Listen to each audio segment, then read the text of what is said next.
Night had settled over the Atlantic, and the merchant ship moved beneath a sky without a moon. Her sails were full. Her lanterns were low. Somewhere below deck, men slept beside barrels of sugar, indigo, tobacco, and rum. The helmsman watched the dark horizon and listened to the familiar sounds of timber, rope, and water. Then another shape appeared behind them. At first, it looked like a shadow riding the sea. No lights, no warning, only a narrow hull moving quickly through the darkness. The merchant captain ordered more sail, but the stranger kept coming. A flash broke the night. A cannon fired across the bow. The sleeping crew woke to shouting. Men ran barefoot onto the deck. Muskets were loaded. Cargo hatches were locked. The captain raised his spyglass, and in the brief glow of another cannon blast, he saw a flag climbing the mast of the approaching ship. Black cloth, a white skull, and beneath it, the promise that the ordinary laws of the world no longer applied. For a few terrifying years in the early 18th century, scenes like this unfolded across the Caribbean, along the coast of North America, near West Africa, and far out in the Indian Ocean. Merchants feared names whispered from port to port. Governors wrote anxious letters. Warships searched empty horizons. Entire colonies wondered whether the next sail beyond the harbor might belong to men who recognized no king. This was the age of Blackbeard, Samuel Bellamy, Charles Vane and Bonny, Mary Red, Calico Jack and Bartholomew Roberts. But the golden age of piracy was never truly golden. It was born from war, poverty, empire, forced labor, and the brutal life of ordinary sailors. It offered freedom to some, terror to others, and death to many. It created legends that still sail through popular imagination. Yet the truth behind those legends is stranger, darker, and more human than any story of buried treasure. To understand how the pirates rose, we must begin before the black flag appeared. We must begin with the sea itself. For most of human history, the sea was not an empty space between nations. It was a road. It carried armies, pilgrims, spices, silver, enslaved people, letters, diseases, and dreams. Whoever controlled the sea could enrich a kingdom. Whoever threatened it could shake an empire. Piracy was ancient long before the Caribbean became famous for it. Raiders preyed on ships in the Mediterranean in the age of Greece and Rome. Coastal communities sometimes survived by trade in peaceful years and by plunder in desperate ones. Roman generals launched campaigns against pirate fleets. Medieval sailors feared raiders, private armies, and corsairs. In northern waters, the difference between merchant, warrior, and sea robber could change with the season. Yet the world that created the most famous pirates was different. It was the Atlantic world that emerged after European voyages connected the Americas, Africa, and Europe in a permanent and violent system of trade. By the 16th century, Spain had built an enormous overseas empire. Silver flowed from mines in the Americas. Gold, pearls, dyes, sugar, and other riches crossed the ocean. Spanish treasure fleets moved through carefully planned routes, gathering cargo from colonial ports before sailing toward Europe. These fleets were not simply ships carrying wealth. They were the bloodstream of an empire, and every bloodstream attracts predators. France, England, and the Netherlands challenged Spain in Europe and across the Atlantic. Their rulers did not always possess enough warships to attack Spanish trade directly, so they used a cheaper weapon. They licensed private vessels to do it for them. A privateer was a privately owned ship authorized by a government to attack enemy shipping during wartime. The captain carried a legal document, often called a letter of marque. If he captured a recognized enemy vessel under the terms of that commission, the prize could be judged lawful and the cargo sold. The investors, captain, crew, and government might all receive shares. To the nation that issued the commission, the privateer was a useful servant. To the nation whose ship was taken, he often looked exactly like a pirate. The legal difference could be as thin as a sheet of paper. And paper did not mean much on an empty sea. Privateer might attack the wrong ship. Commission might expire. News that a war had ended could take months to cross the Atlantic. A captain could claim that an innocent merchant had resisted. Colonial governors, far from Europe, sometimes ignored crimes when the stolen goods benefited local merchants. The boundary between war and robbery became dangerously easy to cross. In the Caribbean, that boundary helped create the buccaneers. The word began far from the image of a man with a hook and a parrot. On Hispaniola, hunters lived by killing wild cattle and pigs. They smoked strips of meat over wooden frames, using a method associated with the word boucan. These hunters became known as boucaniers, or buccaneers. Many were French, English, or Dutch. Some were escaped servants, deserters, adventurers, and men with little future in the rigid societies of Europe. They lived roughly, hunted in the forests, traded hides and meat, and often clashed with Spanish authority. Spain attempted to drive them away. Instead, many of the hunters turned toward the sea. From small bases such as Tortuga, they began attacking Spanish vessels and settlements. Their boats were often modest. Their crews were tough. They knew the islands, currents, hidden coves, and narrow passages of the Caribbean.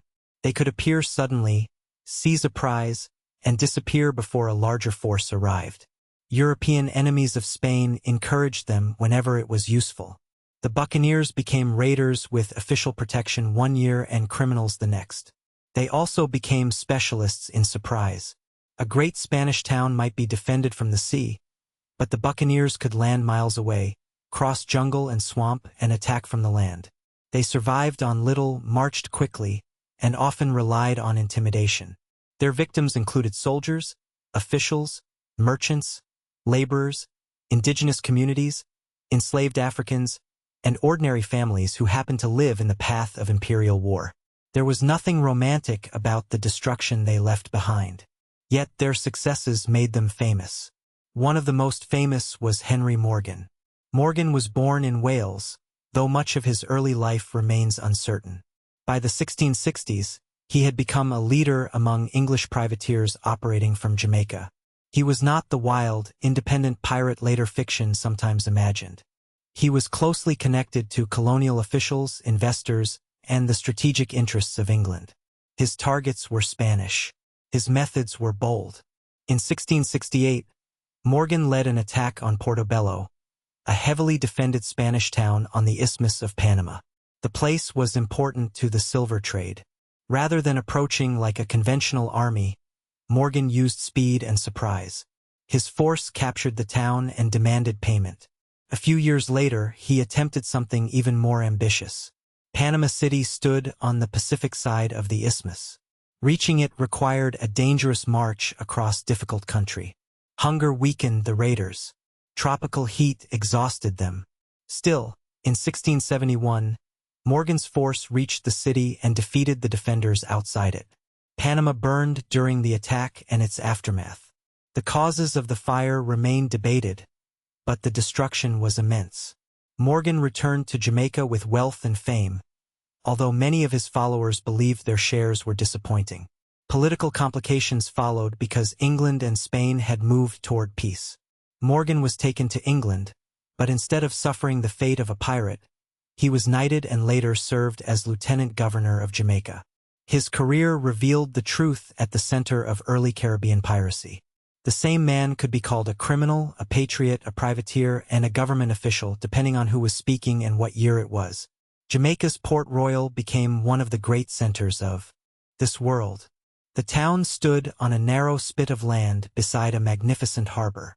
It grew rapidly after the English captured Jamaica from Spain in 1655. Merchants, sailors, soldiers, tavern keepers, craftsmen, enslaved workers, and privateers filled its streets. Prize goods entered its warehouses. Money moved quickly. So did rumors. A ship could arrive carrying Spanish coins, fine cloth, cacao, tobacco, wine, weapons, or stolen cargo from half a dozen places. Buyers rarely asked too many questions when profit was possible.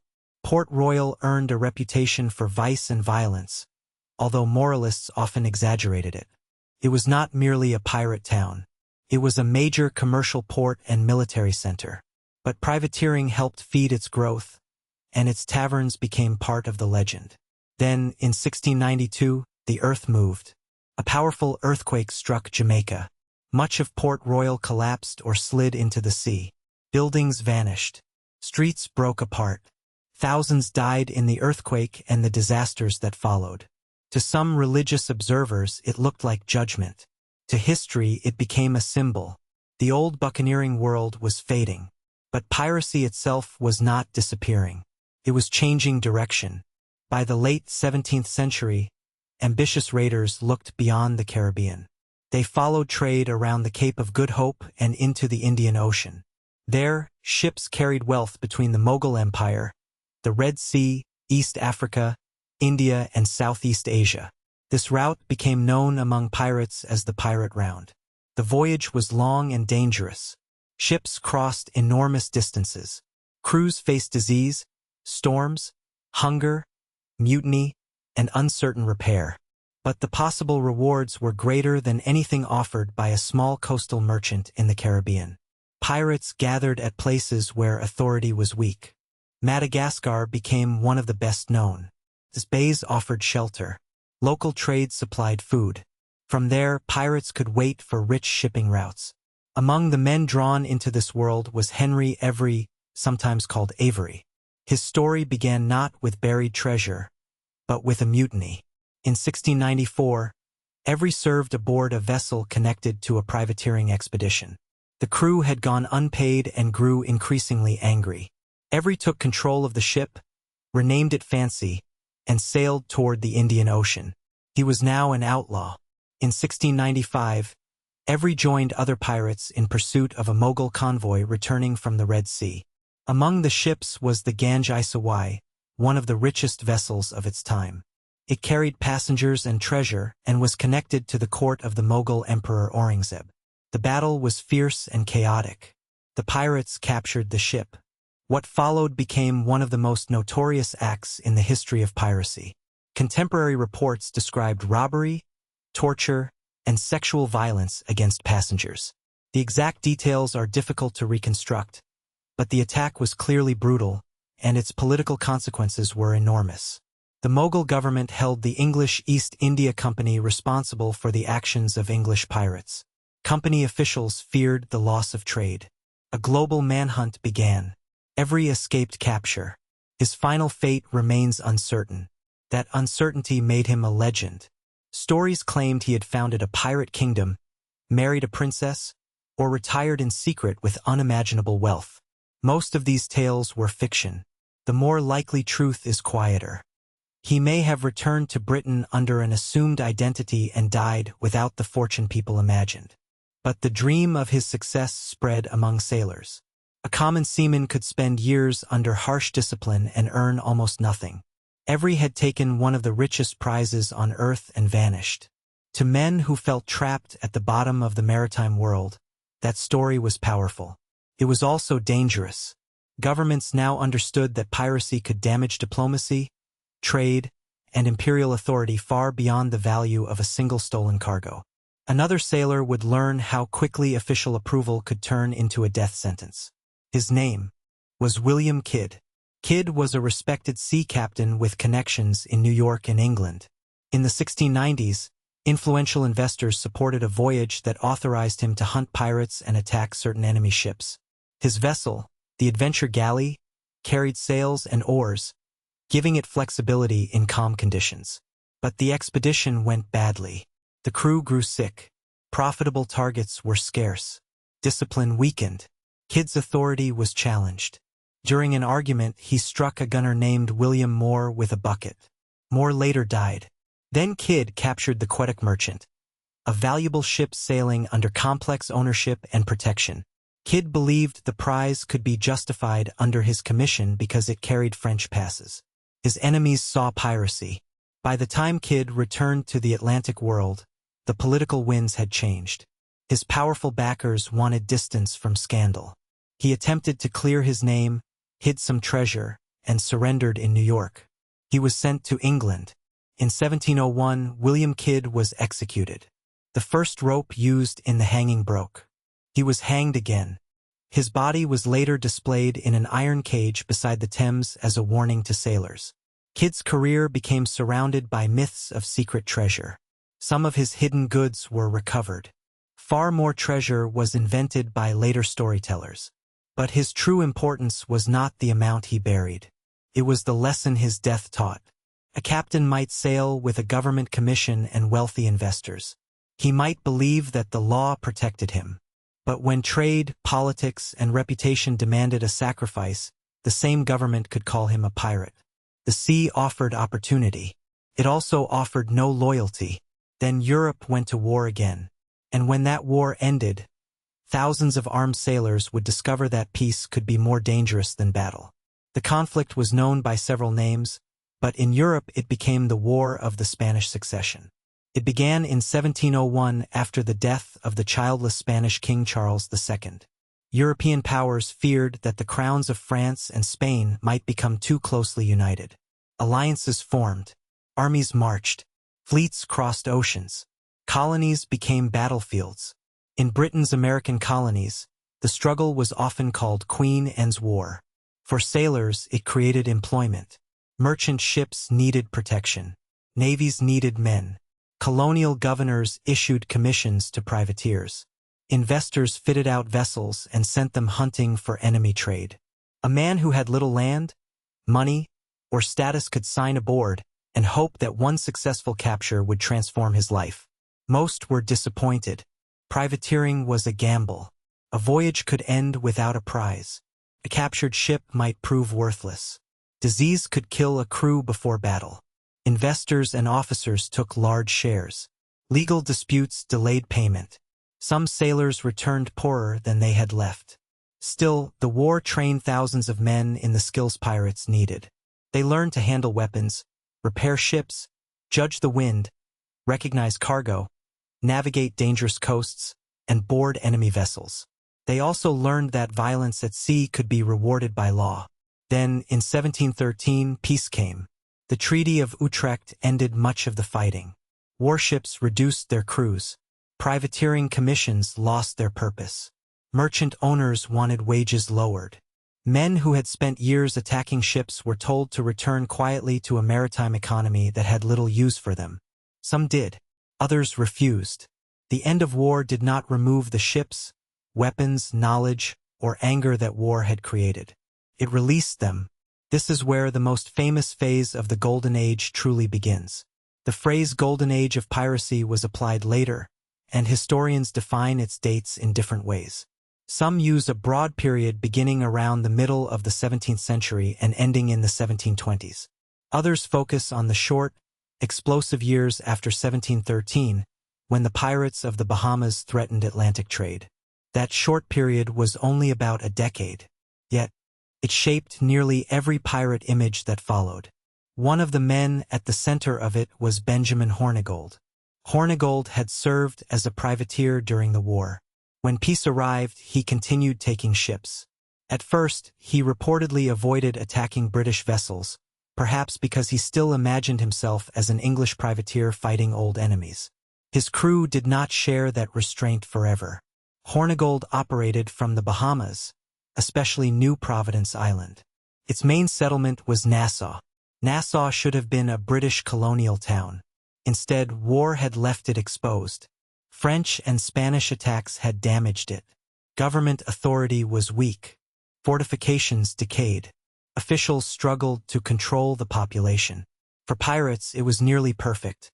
The harbor was shallow enough to make approach difficult for large warships but accessible to the fast sloops favored by raiders. Fresh water, timber, food, and hidden anchorages were available nearby. The Florida Straits carried valuable traffic close to the islands. A pirate could strike a ship, return quickly, repair, sell stolen goods, recruit men, and sail again. Merchants on neighboring islands were willing to trade. Some colonial officials could be bribed. Nassau became less a town governed by Britain than a place governed by opportunity. At its height, hundreds of pirates used the settlement. Contemporary estimates vary, and the population rose and fell, but pirates may have outnumbered law-abiding inhabitants. Captains gathered in taverns and ruined buildings. Crews repaired sails on the shore. Stolen cargo changed hands. Rumors arrived from Jamaica, Havana, Charleston, Boston, Bermuda, and London. Later generations would call it the Republic of Pirates. It was never a formal republic in the modern sense. It had no constitution, elected assembly, or stable national government. The pirates did not unite beneath a single leader for long. They argued, separated, formed new crews, and followed their own interests. But the name captures something real. Nassau existed beyond ordinary imperial control. And aboard pirate ships, men experimented with forms of government very different from the merchant and naval systems they had known. To understand why sailors joined, we must step aboard an ordinary ship of the age. Life at sea was difficult even when no pirate appeared. A wooden vessel was a crowded machine that demanded constant labor. Sails had to be raised, lowered, reefed, and repaired. Ropes required attention. Pumps had to keep water from gathering in the hull. Barnacles slowed the ship. Timber cracked. Iron rusted. Food spoiled. Rats and insects found their way into stores. The work did not stop because a man was tired. Storms arrived without mercy. A sailor could be ordered aloft in darkness, climbing wet rigging while the deck rolled beneath him. One mistake might mean a fall into the sea. In cold waters, death could come within minutes. In tropical waters, disease might be the greater enemy. Fresh water became foul. Meat was salted until it was hard. Ship's biscuit could be filled with insects. Scurvy weakened bodies when crews lacked fresh fruit and vegetables. Dysentery, fever, infection, and accidents killed more sailors than romantic stories usually admit. Discipline on merchant and naval ships could be harsh. Captains held enormous authority. Officers used beatings and whippings. Wages might be delayed for months or years. A sailor could be cheated of pay, abandoned in a foreign port, or forced into naval service by a press gang. In the Royal Navy, conditions varied by ship and captain, but the system was deeply unequal. The officers occupied better spaces and received greater rewards. Common sailors lived tightly packed below deck. Their labor made the ship move, but their voices carried little weight. Pirate ships offered a different bargain. Not a safe bargain. Not a moral one, but a different one. Many pirate crews wrote articles before a voyage. These were agreements that set rules, divided plunder, established compensation, and described punishments. Surviving examples are rare, and not every crew followed the same system. Still, the pattern is clear. The captain was often elected. He could be removed. In battle or pursuit, he might hold great authority. At other times, the quartermaster represented the crew and limited the captain's power. Major decisions could be discussed or put to a vote. Plunder was divided according to agreed shares. Captains and senior officers often received more than ordinary crewmen, but the difference was far smaller than on merchant vessels or in navies. Some articles provided compensation for injury. A man who lost an arm, leg, eye, or finger could receive a set payment before the remaining wealth was divided. The amount differed by crew. This was not modern insurance, but it recognized a truth that governments and shipowners often ignored. A sailor's body was his livelihood. If the voyage destroyed it, the crew owed him something. Rules also protected the community from internal collapse. Weapons were to be kept ready. Quarrels might be settled on shore. Gambling could be restricted. Theft from the common fund was severely punished. Some ships set times when candles had to be extinguished to reduce fire risk and preserve order. Musicians might receive rest on certain days. These details can make pirate life sound strangely organized. It was organized because it had to be. A ship filled with armed men, valuable cargo, resentment, and alcohol could not survive without rules. Pirate democracy was practical before it was philosophical. Men obeyed agreements because every voyage depended on cooperation. But equality had limits. Pirates lived in a world built on empire, racial hierarchy, and slavery. Some pirate crews included Africans and men of mixed ancestry. Certain black sailors may have found aboard pirate vessels a degree of freedom unavailable in colonial society. Captured enslaved people sometimes joined crews or escaped bondage through piracy. Yet pirates also captured slave ships, sold enslaved people, forced captives into labor, and participated in the same violent Atlantic economy they claimed to reject. A pirate vessel could be a place of unusual opportunity for one man and terror for another. There was no single pirate ideology. Some crews spoke of liberty. Some simply wanted wealth. Some rebelled against abusive captains. Some became abusers themselves. The sea did not make men equal by magic. It merely created spaces where the old order could loosen, shift, and sometimes return in another form. The ships pirates preferred reflected their needs. Large vessels carried more guns and cargo, but they were expensive, slow to turn, difficult to crew, and unable to enter shallow water. A fast sloop could be more useful. It could move through reefs, escape warships, approach a merchant quickly, and hide in coastal inlets. Pirates often began with one small vessel and traded upward by capture. They took a better ship, moved their weapons and supplies aboard, and abandoned or sold the old one. Speed was survival. Surprise was a weapon. Fear was often more valuable than cannon fire. A pirate captain did not want to destroy the ship he hoped to steal. Cannonballs damaged cargo. Battle killed skilled sailors. Repairs consumed time. The ideal victory occurred when the victim surrendered immediately. So pirates cultivated terrifying reputations. They flew flags. They fired warning shots. They crowded the deck with armed men. They threatened resistance with death and surrender with mercy. The famous black flag was not universal, and designs varied. Some showed skulls, skeletons, hourglasses, bleeding hearts, weapons, or full human figures. Red flags could signal that no quarter would be given. The name Jolly Roger became associated with pirate flags, though its exact origin remains uncertain. The symbols carried a simple message. Time was running out. Death was near. Choose quickly. Many merchant crews did. When pirates boarded, they searched for cash, cargo, weapons, medicine, charts, sails, food, and skilled men. Carpenter, surgeon, navigator, or pilot could be more valuable than silver. Some were invited to join. Others were forced. Pirates questioned sailors about their captains. A captain known for cruelty might be punished. A captain respected by his men might be released with his ship. These moments allowed pirates to imagine themselves as judges of the maritime world. But their justice was unstable. One crew might spare every life. Another might torture prisoners for hidden valuables. A reputation for cruelty could make future victims surrender faster, but it also brought greater determination from authorities. Most pirates understood that their careers would be short. They spent money quickly because tomorrow offered no promise. Ports that tolerated them filled with drinking, gambling, celebration, repair work, and arguments. A successful cruise could produce sudden wealth. Within weeks, a sailor might have nothing left. The legends speak of chests buried on deserted islands. In reality, pirates usually wanted goods they could use or sell immediately.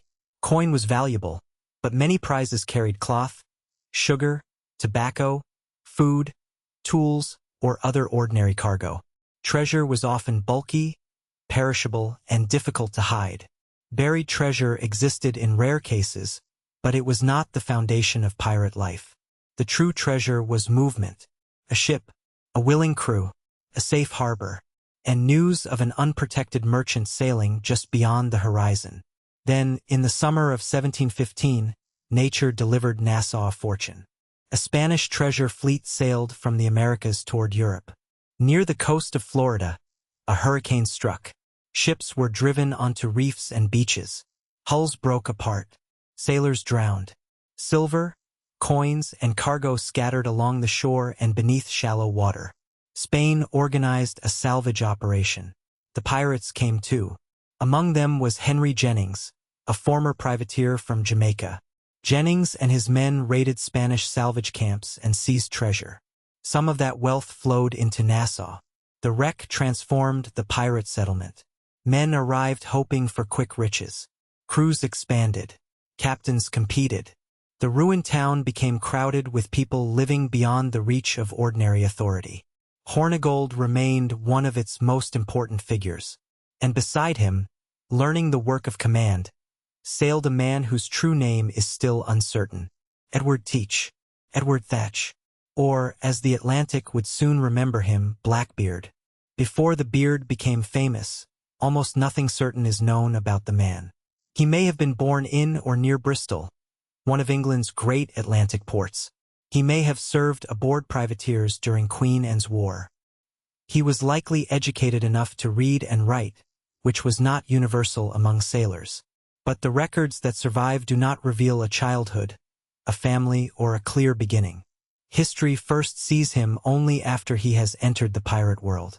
By 1716, he was sailing with Benjamin Hornigold. Hornigold commanded respect in Nassau. He had experience, ships, and followers. Blackbeard began as a trusted lieutenant, sometimes commanding a vessel of his own while remaining part of Hornigold's company. Together, they cruised the waters around the Bahamas, Cuba, and the American coast. They seized supplies as often as treasure. Flour, wine, meat, weapons, and clothing kept a pirate crew alive. A captured vessel might be released after being stripped of everything useful. Hornigold still hesitated to attack British ships. His men grew frustrated. To them, a merchant's nationality mattered less than the value of his cargo. The war was over. No legal commission protected them. If they were already pirates, why allow profitable ships to pass? The crew eventually removed Hornigold from command. This was the democracy of the pirate deck in action. A captain could be experienced and respected. But if he no longer served the interests of the crew could replace him. Hornigold would later accept a royal pardon and become a pirate hunter. Blackbeard chose another path. In November 1717, his career changed forever. Near the Windward Islands, Blackbeard's force encountered a large French ship named La Concorde. She had crossed the Atlantic from Africa and carried hundreds of enslaved people. Disease had weakened her crew. Many sailors had died. Most of her cannon had been left behind to make space for human cargo. The ship was large, powerful in appearance, and vulnerable in reality. Blackbeard captured her with little resistance. The seizure reminds us that the Golden Age cannot be separated from the Atlantic slave trade. The vessel that became the most famous pirate ship in history had been used to carry captive Africans across the ocean under horrific conditions. Blackbeard converted La Concorde into a warship. He added guns, perhaps as many as 40, though exact numbers in historical accounts can vary. He renamed her Queen Anne's Revenge. The name may have honored Queen Anne, whose war had created the privateering world from which Blackbeard emerged. It may also have suggested anger at the political changes that followed her death. We cannot know for certain. What is certain is that the new ship transformed Blackbeard from a successful raider into a major Atlantic threat. Queen Anne's Revenge was large enough to intimidate almost any merchant. Blackbeard also commanded smaller vessels, creating a flotilla. His crew grew into the hundreds. Now he built the image that would outlive him. Witnesses described a tall man with a long black beard. Before battle, he placed slow-burning cords beneath his hat or in his hair. Smoke curled around his face. Pistols hung across his chest. In the confusion of cannon fire, shouting, and darkness, he appeared less like an ordinary captain than something rising from the edge of hell. This was theater. And it worked. Blackbeard understood that fear could prevent battle. If his appearance convinced an enemy that resistance was hopeless, both ships remained intact, and his own men survived. Popular stories later portrayed him as a mindless killer. The evidence is more complicated. No clear contemporary record proves that he killed a captive during his period of command. That does not make him harmless.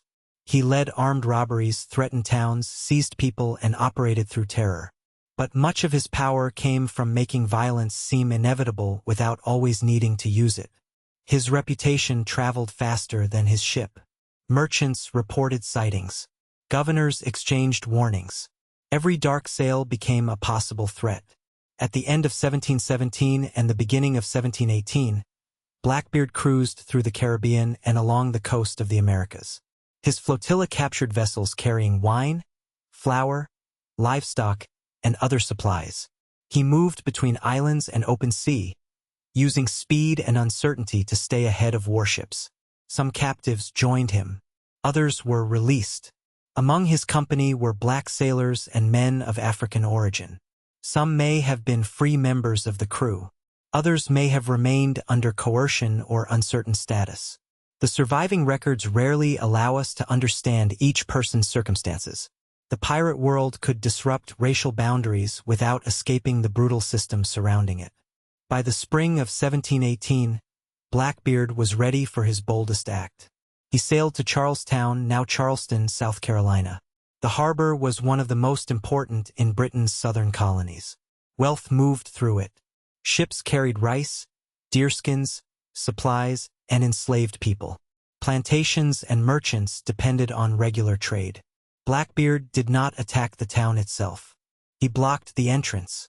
For nearly a week, his pirates captured vessels trying to enter or leave. Passengers and crew were taken hostage. Commerce stopped. Fear spread through the settlement. Blackbeard demanded a chest of medicine. The request may seem strange beside stories of gold.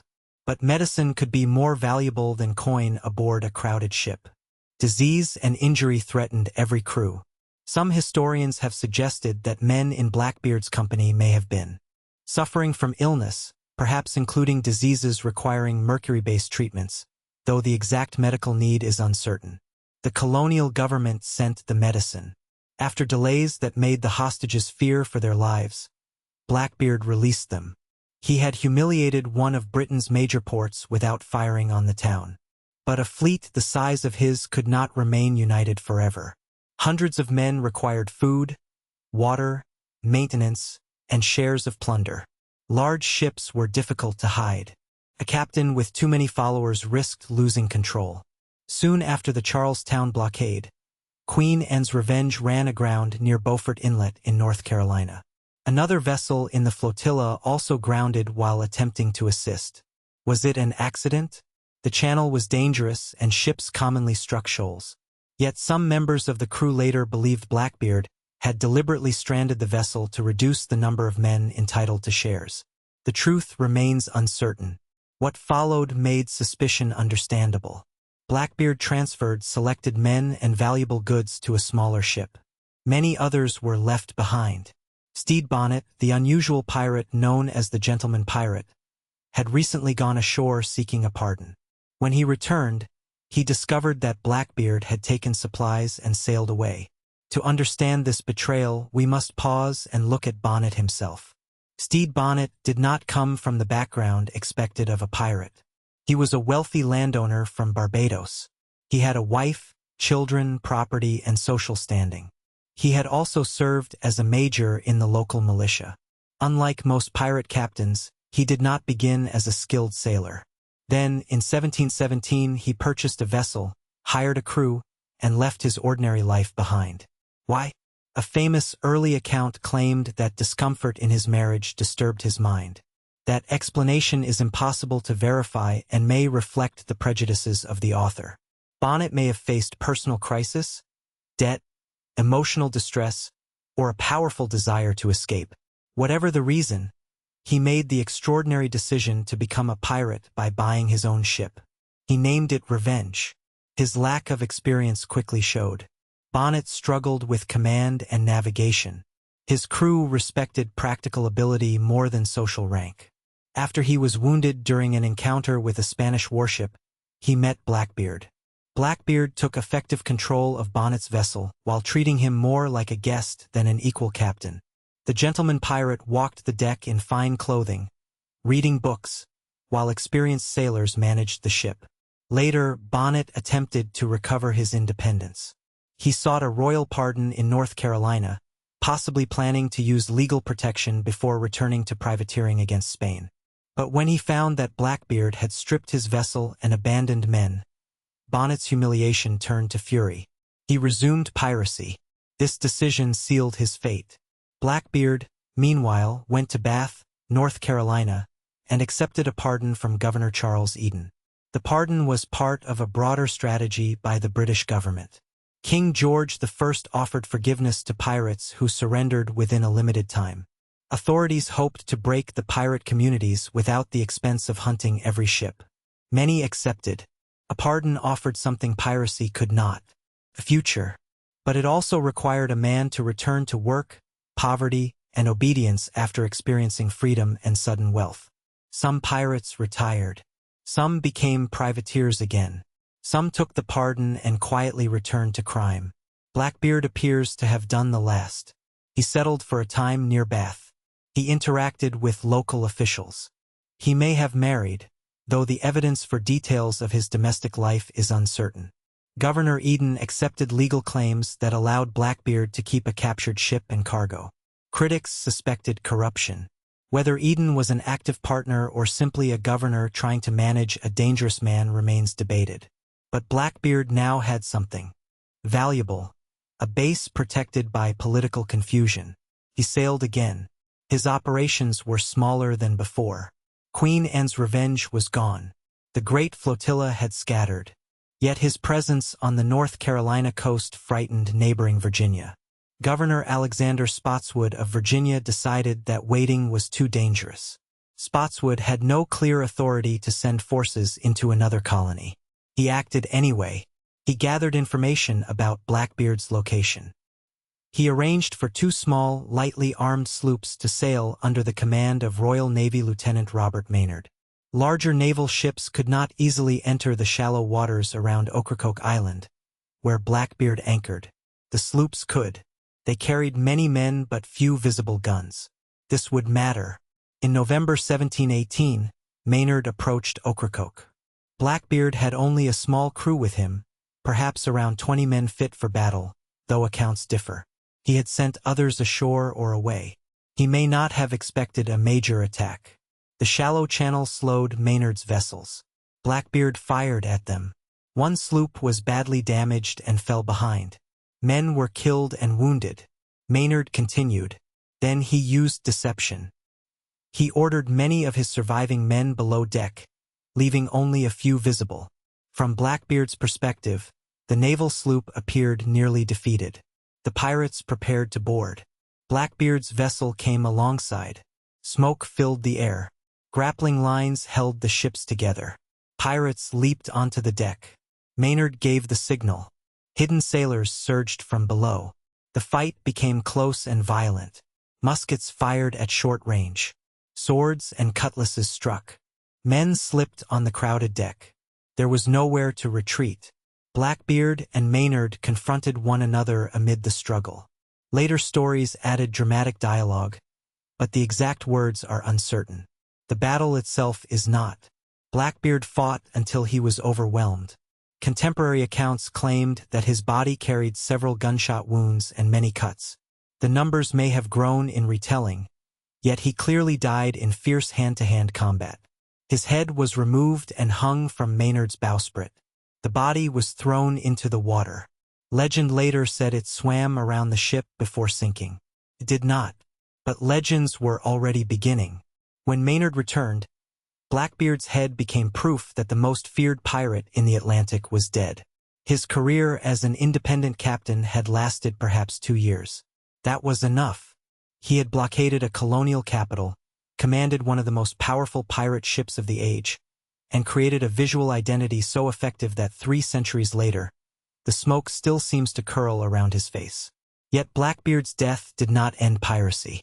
At the same moment, another struggle was unfolding in Nassau. A governor was approaching the harbor. Pardon was being offered, and one pirate captain had decided that he would rather set the sea on fire than surrender. The man sent to reclaim Nassau was Woodes Rogers. In another life, Rogers might have become one of the pirates he was ordered to destroy.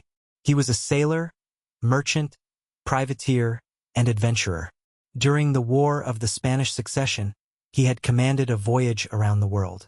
His ships attacked Spanish commerce, survived mutiny and disease, and crossed the Pacific. During that voyage, Rogers rescued Alexander Selkirk, a sailor who had lived alone for years on an island and later helped inspire the story of Robinson Crusoe. Rogers understood privateering because he had practiced it. He understood sailors because he had commanded them. And he understood that Nassau could not be restored by a proclamation alone. The British government appointed him governor of the Bahamas. He gathered investors, ships, soldiers, settlers, and supplies. His mission was to rebuild the colony, establish trade, repair defenses, and break the pirate community. He carried the king's pardon. Any pirate who surrendered within the stated period could be forgiven for crimes committed before a certain date. The offer divided Nassau before Rogers even arrived. Benjamin Hornigold accepted. Henry Jennings accepted. Other captains and crewmen also chose survival. They knew naval power was growing. They knew merchants were demanding protection. They knew the Black Flag could not hold Nassau forever. Charles Vane refused. Vane was among the most defiant pirates of the age. He had sailed with Henry Jennings and taken part in attacks connected to the 1715 treasure fleet salvage. By 1718, he commanded his own crew and had built a reputation for aggression. When Rogers's expedition appeared outside Nassau in July 1718, Vane was trapped in the harbor. The governor had larger vessels and official authority. The entrance was watched. Surrender seemed unavoidable. Vane prepared a different answer. He took a captured ship, loaded it with combustible material, and set it on fire. As the flames rose, the vessel drifted toward Rogers's fleet. The governor's ships were forced to move.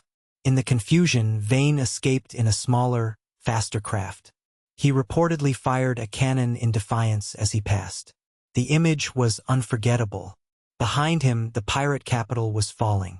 Ahead of him, the open sea remained. Rogers entered Nassau and began rebuilding authority. His arrival did not instantly transform the town. He faced disease, debt, shortages, and political resistance. The fort required repair. Former pirates needed work. Investors expected profit. Spain still threatened the Bahamas. But the balance had changed. Nassau was no longer a reliable sanctuary for active pirates.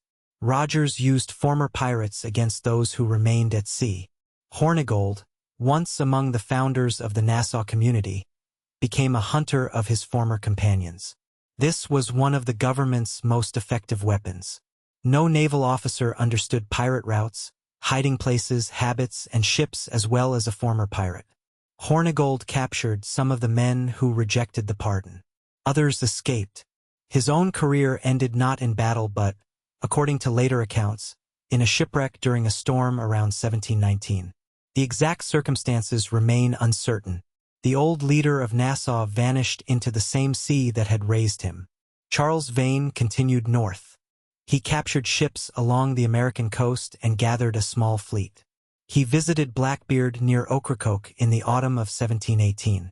The meeting later became famous as a great gathering of pirates, with crews drinking and celebrating on the island. For a brief moment, two of the age's most feared captains stood together. But neither could stop what was coming. Blackbeard would die within weeks. Vane would lose command even sooner. Pirate captains depended on the confidence of their crews. Courage was expected, especially when a profitable target appeared. A captain who avoided unnecessary danger might be wise. A crew hungry for plunder might call him a coward. In November 1718, Vane encountered a large vessel that appeared to be a merchant ship. He considered it too powerful to attack and ordered a retreat. His crew objected.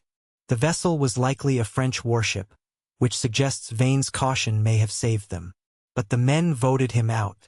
They elected his quartermaster, John Rackham, as captain. Rackham was known as Calico Jack, probably because of the colorful calico clothing he wore. He would become one of the most recognizable pirates in popular culture, though his actual success was modest compared with Blackbeard or Bartholomew Roberts. Vane was placed in a smaller vessel with a few supporters. For a time, he continued piracy on his own. Then a hurricane wrecked his ship in the Bay of Honduras. Vane survived on a small island until another vessel rescued him. The captain of that vessel did not recognize him. Another sailor did. Vane was arrested, taken to Jamaica, tried, and hanged in 1721. The captain who had escaped a governor with a burning ship ended beneath a rope in Port Royal.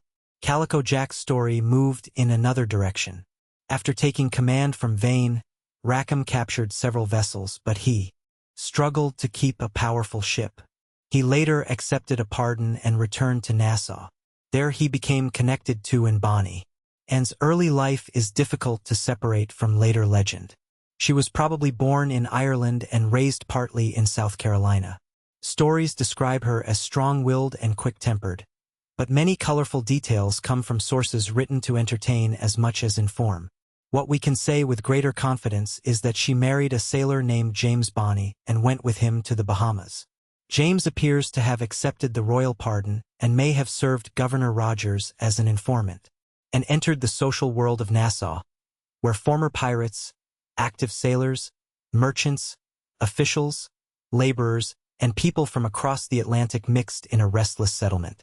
There she met Rackham. They became lovers. Rackham attempted to arrange a separation between Anne and her husband, but the effort failed. Leaving openly could bring punishment. So Anne and Rackham chose the sea. In 1720, they stole a sloop and gathered a small crew. Among them was another woman whose life had already crossed borders of gender, war, and identity. Mary Read. Like in Bonny, Mary Read survives through records mixed with legend. The most famous account says that her mother dressed her as a boy during childhood to secure financial support from relatives. Later, Read supposedly served aboard a warship or in the military while dressed as a man, fought in Flanders, married a soldier, and returned to male clothing after his death. Some of these details may be true. Others are impossible to confirm. By the time she reached the Caribbean, Mary Read was living as a man and working at sea. Her ship was captured by pirates, or she joined a crew through another route. Eventually, she became part of Rackham's company. And Bonny and Mary Read did not necessarily hide their identities from everyone aboard. Trial testimony suggests they often wore women's clothing in ordinary moments and men's clothing during action. They fought with pistols and cutlasses. Their presence challenged the deeply male culture of European seafaring. Women had always participated in maritime economies. They owned taverns, supplied ships, invested in voyages, managed businesses, repaired nets, traded goods, and waded through long absences. Some went to sea disguised as men. Others traveled openly as passengers, servants, wives, or workers. But women serving as armed pirates were rare enough to become sensational news. Rackham's crew was small. They did not command a floating fortress. They did not capture a treasure fleet. Their prizes were often fishing boats, small merchants, or coastal craft carrying ordinary goods. Yet the group moved through waters near Jamaica and Cuba with confidence. They stole clothing, weapons, food, and vessels. Witnesses remembered Bonny and Read because they appeared armed and ready for violence. The end came near Jamaica in October 1720. A vessel commanded by pirate hunter Jonathan Barnett approached Rackham's sloop. Barnett had a commission from the governor of Jamaica. The pirates had been drinking, according to later testimony. When ordered to surrender, they attempted resistance, but the fight ended quickly. A famous story claims that most of the men hid below deck while Bonny and Read fought alone, cursing them for cowardice. The exact scene may have been dramatized. Trial evidence does indicate that the women were active during the confrontation and that at least one witness saw them firing and urging resistance. Rackham and his crew were taken to Spanish Town, Jamaica. They were tried for piracy. Rackham was convicted and hanged in November 1720. His body was displayed on a small island near Port Royal, later called Rackham's Cay, as a warning. Legend says and Bonny visited him before the execution and told him that if he had fought like a man, he need not have died like a dog. The line is famous. It may never have been spoken. Bonny and Read were also convicted and sentenced to death. Then both pleaded their bellies. They declared that they were pregnant. The court ordered examinations. Their executions were delayed. Mary Read died in prison, likely from fever, in 1721. And Bonny's fate is unknown. No reliable record proves that she was executed. Later stories claim that her wealthy father arranged her release, that she returned to South Carolina, married again, raised a family, and lived into old age. These stories are possible. They are not certain, and Bonny simply disappears from the official record. That absence helped create her legend. She could become whatever later generations needed. Rebel, criminal, heroine, symbol of freedom, or romantic outlaw. The real woman remains partly hidden. The story of Bonny and Red is often told as if they were exceptions to a fixed world. In one sense, they were. Their presence aboard a pirate ship was extraordinary. But the world around them was already unstable. War had displaced men and women. Colonies were filled with migrants, servants, enslaved people, soldiers, runaways, and sailors using new names. Clothes could conceal identity. A ship could carry someone beyond the reach of family or law. Piracy attracted people who needed reinvention. That did not guarantee acceptance. It merely created an opening. As Rackham's small crew faced judgment in Jamaica, a far more powerful pirate was rising across the Atlantic. He would capture hundreds of ships. He would create a succession of vessels called Royal Fortune. He would dress for battle in brilliant clothing, with gold and jewels visible against the smoke. And when he died, the Golden Age would lose one of its last great commanders. His name was Bartholomew Roberts. Bartholomew Roberts did not begin his pirate career by choice. He was Welsh, probably born around 1682, and his original name may have been John Roberts. By 1719, he was serving as second mate aboard a slave ship called the Princess, operating near the coast of West Africa. There, the Princess was captured by pirates under Howell Davis. Davis was another Welsh captain. He relied heavily on deception. He might enter a harbor flying a friendly flag, pretend to be an honest privateer, or invite officials aboard before revealing his purpose. Roberts was forced or strongly pressured to join the pirates. At first, he reportedly resisted. Then Davis was killed during an attempted deception on the island of Principe in the Gulf of Guinea. The pirate crew needed a new captain. They elected Roberts. He had been with them only a short time. Why choose him? He was an experienced sailor. He understood navigation. He was calm, capable, and perhaps already respected.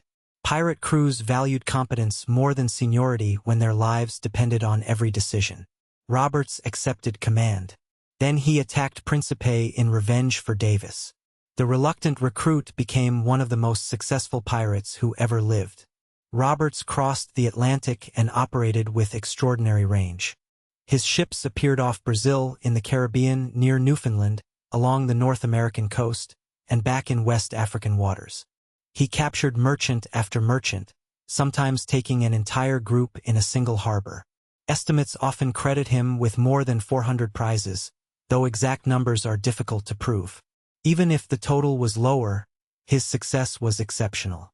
His method combined speed, intelligence, discipline, and audacity. Near Brazil, Roberts encountered a large Portuguese convoy waiting to sail for Europe. Warships protected it. Instead of attacking blindly, he captured one vessel and forced its master to identify the richest ship in the fleet. Roberts then sailed directly toward that target. The Portuguese vessel was heavily armed, but surprise and confusion favored the pirates. They seized a cargo that included gold, coin, and valuable goods. The success made Roberts wealthy. It also increased the loyalty of his crew. A pirate captain survived election by producing results. Roberts did. He was known as Black Bart, though that name became more common in later retellings. Unlike the rough image associated with many pirates, Roberts cultivated elegance. Descriptions place him in fine clothes, with a feathered hat, rich waistcoat, and gold jewelry. In battle, he may have worn a red sash and carried pistols on a silk sling. He also appears to have avoided heavy drinking and preferred tea. These details made him distinctive, but they should not make him gentle. Roberts used violence when it served him. His crew burned ships. Prisoners suffered. His operations disrupted trade across enormous distances. One particularly dark episode involved a slave ship whose captain refused to pay ransom. Roberts's men burned the vessel while enslaved people remained aboard, according to the famous early account. Some historians debate details in that source, but the story reflects the terrible intersection of piracy and slavery in Roberts's world. Pirates could attack the slave trade as commerce while treating enslaved human beings as cargo. The language of liberty on a pirate deck did not automatically extend to everyone. Roberts's crew followed written articles. The version preserved in early accounts described voting rights, Equal access to provisions, restrictions on gambling, requirements to keep weapons ready, rules against bringing women or boys aboard, compensation for injury, and agreed shares of plunder. The captain and quartermaster received larger shares, but ordinary crewmen remained part of the decision-making community. The rules were not declarations of universal freedom. They were the constitution of a criminal enterprise. Yet they show how carefully pirate crews organized themselves. Roberts understood symbolism as well as discipline. He used flags showing himself standing with a skeleton. Another design showed him with two skulls beneath his feet, marked for Barbados and Martinique, islands whose authorities had sent ships against him. The flag was a threat and a memory. Roberts wanted enemies to know that he did not forget. In 1720, he raided the fishing fleet near Newfoundland. He entered Trepassey Harbor, where numerous vessels lay at anchor. The appearance of his ship caused panic. Crews fled. Roberts and his men moved from vessel to vessel, taking what they wanted and destroying ships they could not use. A small pirate force had emptied a harbor without a major battle. Again, reputation did the work of cannon. But every dramatic success produced more enemies. Merchants demanded naval protection. Insurance costs rose. Governors feared humiliation. The British government could tolerate privateers during war because they harmed foreign enemies. Pirates harmed everyone. Roberts sailed back toward Africa, where trade routes offered rich targets. By then, the Royal Navy was searching seriously for him. Captain Chaloner Ogle commanded HMS Swallow. Ogle understood that approaching Roberts openly might cause the pirate to flee. Near Cape Lopez, off the coast of what is now Gabon, Swallow encountered Roberts's ships in early 1722. The naval vessel used deception. It sailed past as if trying to escape. One of Roberts's consorts pursued, believing the supposed merchant could be captured. Once separated from the main pirate force, Swallow turned and revealed its guns. The pirate ship was defeated. Ogle returned for Roberts. On the morning of the final battle, Roberts was at anchor aboard Royal Fortune. Some of his men may have mistaken the approaching warship for their returning companion. By the time they understood, escape was difficult. Roberts dressed for battle. He stood on deck in brilliant clothing, armed and visible to his men. His plan was to sail past Swallow, endure a broadside, and reach open water. The ships closed. The Royal Navy fired. Grapeshot tore across the pirate deck. Roberts was struck in the throat and killed almost immediately. His crew had once agreed that if he died, his body should not be taken by the enemy. They wrapped him in sailcloth, weighed it, and threw him into the sea. Black Bart vanished beneath the water in the clothes he had chosen for battle. Without him, resistance collapsed. Ogle captured the crew.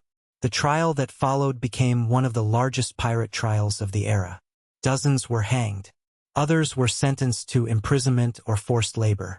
Black defendants faced different outcomes depending on whether the court considered them free pirates or enslaved men claimed as property. Some were returned to slavery. The destruction of Roberts's fleet in 1722 is often treated as a major marker in the end of the Golden Age. One of the last pirate commanders capable of challenging imperial trade across the Atlantic was gone. But the decline had already begun years earlier. Blackbeard died in 1718. Stede Bonnet was captured near the Cape Fear River and hanged in Charleston later that year. Calico Jack died in 1720. Charles Vane died in 1721. Roberts died in 1722. The sequence feels almost like a closing door. Yet doors do not close by themselves.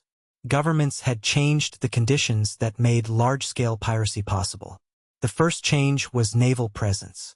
During earlier decades, colonial waters were enormous and warships too few. A pirate could outrun a large vessel, hide in shallow water, or move to another colony. By the 1720s, Britain and other powers sent more ships specifically to protect trade and hunt pirates. Naval officers adapted. They used smaller vessels in coastal waters. They gathered intelligence from merchants and former pirates. They coordinated with governors. They learned the anchorages and passages pirates favored. The second change was law. In earlier periods, pirates often had to be transported to England for trial. This was expensive and slow. New legal arrangements allowed colonial vice-admiralty courts to try piracy cases locally, often without juries. A captured pirate could move from deck to courtroom to gallows with terrifying speed. The third change was the pardon. Amnesty separated those who wanted to retire from those determined to continue. It reduced pirate numbers without battle and turned some former pirates into informants and hunters. The fourth change was political will. Colonial merchants once benefited from cheap stolen goods. Governors once used pirates as unofficial defense. Communities once welcomed hard currency without asking where it came from. As legal trade grew more valuable and imperial authority strengthened, tolerance disappeared. A pirate was no longer a useful neighbor. He was a threat to property, credit, insurance, customs revenue, and the reputation of government.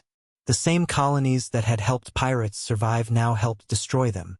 Public execution became part of the campaign. Pirates were hanged where sailors could see them. Their final speeches were printed. Ministers urged them to repent. Crowds gathered. Bodies were sometimes covered in tar and displayed in iron cages at harbor entrances or along rivers. The message was meant for every ship passing beneath. This is where piracy ends. Execution in the early 18th century was not always quick. The condemned could die slowly by strangulation. The body might remain exposed for years, moving in the wind until little remained. The government fought pirate theater with theater of its own. Pirates raised skulls and hourglasses. States raised bodies in chains. Both used fear. Among those who faced the gallows was Stede Bonnet. After Blackbeard abandoned him, Bonnet recovered his vessel and attempted to continue under an assumed name. His crew captured ships along the American coast. Authorities pursued him to the Cape Fear River in North Carolina. A violent engagement followed. Bonnet was captured and taken to Charleston. He escaped briefly, was recaptured, and wrote desperate letters seeking mercy. The gentleman pirate who had voluntarily left wealth and family now begged to live. He was hanged in December 1718. His story is sometimes told with humor because he was inexperienced and unusual. But beneath that image is a darker mystery. A man with almost everything his society could offer walked away from it, entered a world he barely understood and could not return. The age also produced pirates remembered mainly for cruelty. Edward Lowe, often called Ned Lowe, operated in the early 1720s. Born in England and later connected to New England, he became captain after joining a mutinous crew. Accounts accused him of torture and mutilation. Some details may have been exaggerated by hostile newspapers and the famous general history, but even cautious readings suggest that Lowe cultivated extreme violence. His career shows how piracy changed as the noose tightened. The great havens were disappearing. Pardon had removed many moderate men. Naval pressure increased. Those who remained could be more desperate, more mobile and more brutal. Lowe's final fate is uncertain. One story says his crew abandoned him. Another claims the French captured and executed him. He disappears from reliable records around 1724. The uncertainty feels familiar. Pirates often vanish at the edge of documentation. They changed names. Records burned. Ships sank without witnesses. Governments preserved trials more carefully than childhoods. Legends filled the empty spaces. By the middle of the 1720s, large organized pirate fleets had become rare in the Atlantic. The Golden Age was ending. Piracy did not end. It never has. But the particular world that produced Nassau, Queen Anne's Revenge, Calico Jack, and Royal Fortune could no longer survive. The sea was being watched more closely. The colonies were less willing to shelter outlaws. The gallows stood ready. And even before the last famous pirate died, writers had begun transforming recent criminals into permanent legends. The most influential book appeared in 1724. Its title promised a general history of the robberies and murders of the most notorious pirates. Its author called himself Captain Charles Johnson. No one knows with certainty who he really was, but his book would shape the pirate world more powerfully than any canon. A general history of the pirates appeared while memories of the Golden Age were still fresh. Some of the people in its pages had died only a few years earlier. Trials, proclamations, newspaper reports, merchant testimony, and official letters were available. The author used real documents and sometimes reproduced them closely. But the book was not a modern work of careful scholarship. It was designed to sell. It included dramatic speeches, intimate conversations, moral warnings, and colorful details that cannot always be confirmed. Some passages are accurate, others are doubtful. A few may be invented entirely. For centuries, later writers repeated its stories as fact. That is why pirate history feels both vivid and uncertain. We know the names of captains, the dates of trials, the locations of battles, and the cargoes of captured ships. Yet some of the most famous words attributed to pirates come from a book written by an unknown author who wanted readers to keep turning pages. The book helped create characters larger than life. Blackbeard became a demon surrounded by smoke, and Bonny became the fearless woman who mocked Calico Jack before his death. Bartholomew Roberts became the elegant commander in scarlet. Pirates were presented as criminals, rebels, monsters, and symbols of dangerous freedom. The public could condemn them while enjoying every detail. This tension never disappeared. Pirates threaten the social order, yet stories about them allow audiences to imagine escape from it. They reject work, debt, class, law, and obedience. They sail beyond the horizon. The price of that fantasy is usually hidden until the final act. When the ship sinks, the treasure vanishes, and the rope waits at the harbor. One pirate whose life carried both the dream and the disaster was Samuel Bellamy. Bellamy was born in Devon, England, around 1689. Like many sailors, he crossed the Atlantic in search of opportunity. Later stories connect him romantically to a young woman named Maria Hallett in Cape Cod. The details of that relationship are uncertain, but the legend gave Bellamy a reason to seek treasure and return rich. What is better documented is that he entered the pirate world after the 1715 Spanish treasure fleet wreck. Bellamy joined the search for silver in Florida waters. When fortune did not arrive quickly enough, he moved into piracy. He sailed with or near Benjamin Hornigold before becoming captain of his own crew. Bellamy was successful, charismatic, and young. He captured numerous ships in a brief period. He favored fast vessels and gathered a large company. His crew included men from different nations and backgrounds, including black sailors. A famous speech attributed to Bellamy presents him as a kind of pirate philosopher. In it, he condemns wealthy men who rob the poor under the protection of law while pirates plunder through their own courage. He supposedly called his crew Robin Hood's men. The speech may preserve something of Bellamy's attitude. It may also have been shaped by the writer who recorded it. Whether or not the exact words are authentic, they capture a real conflict in the minds of many sailors. Merchant captains could legally underpay, beat, or abandon them. Governments could force them into war.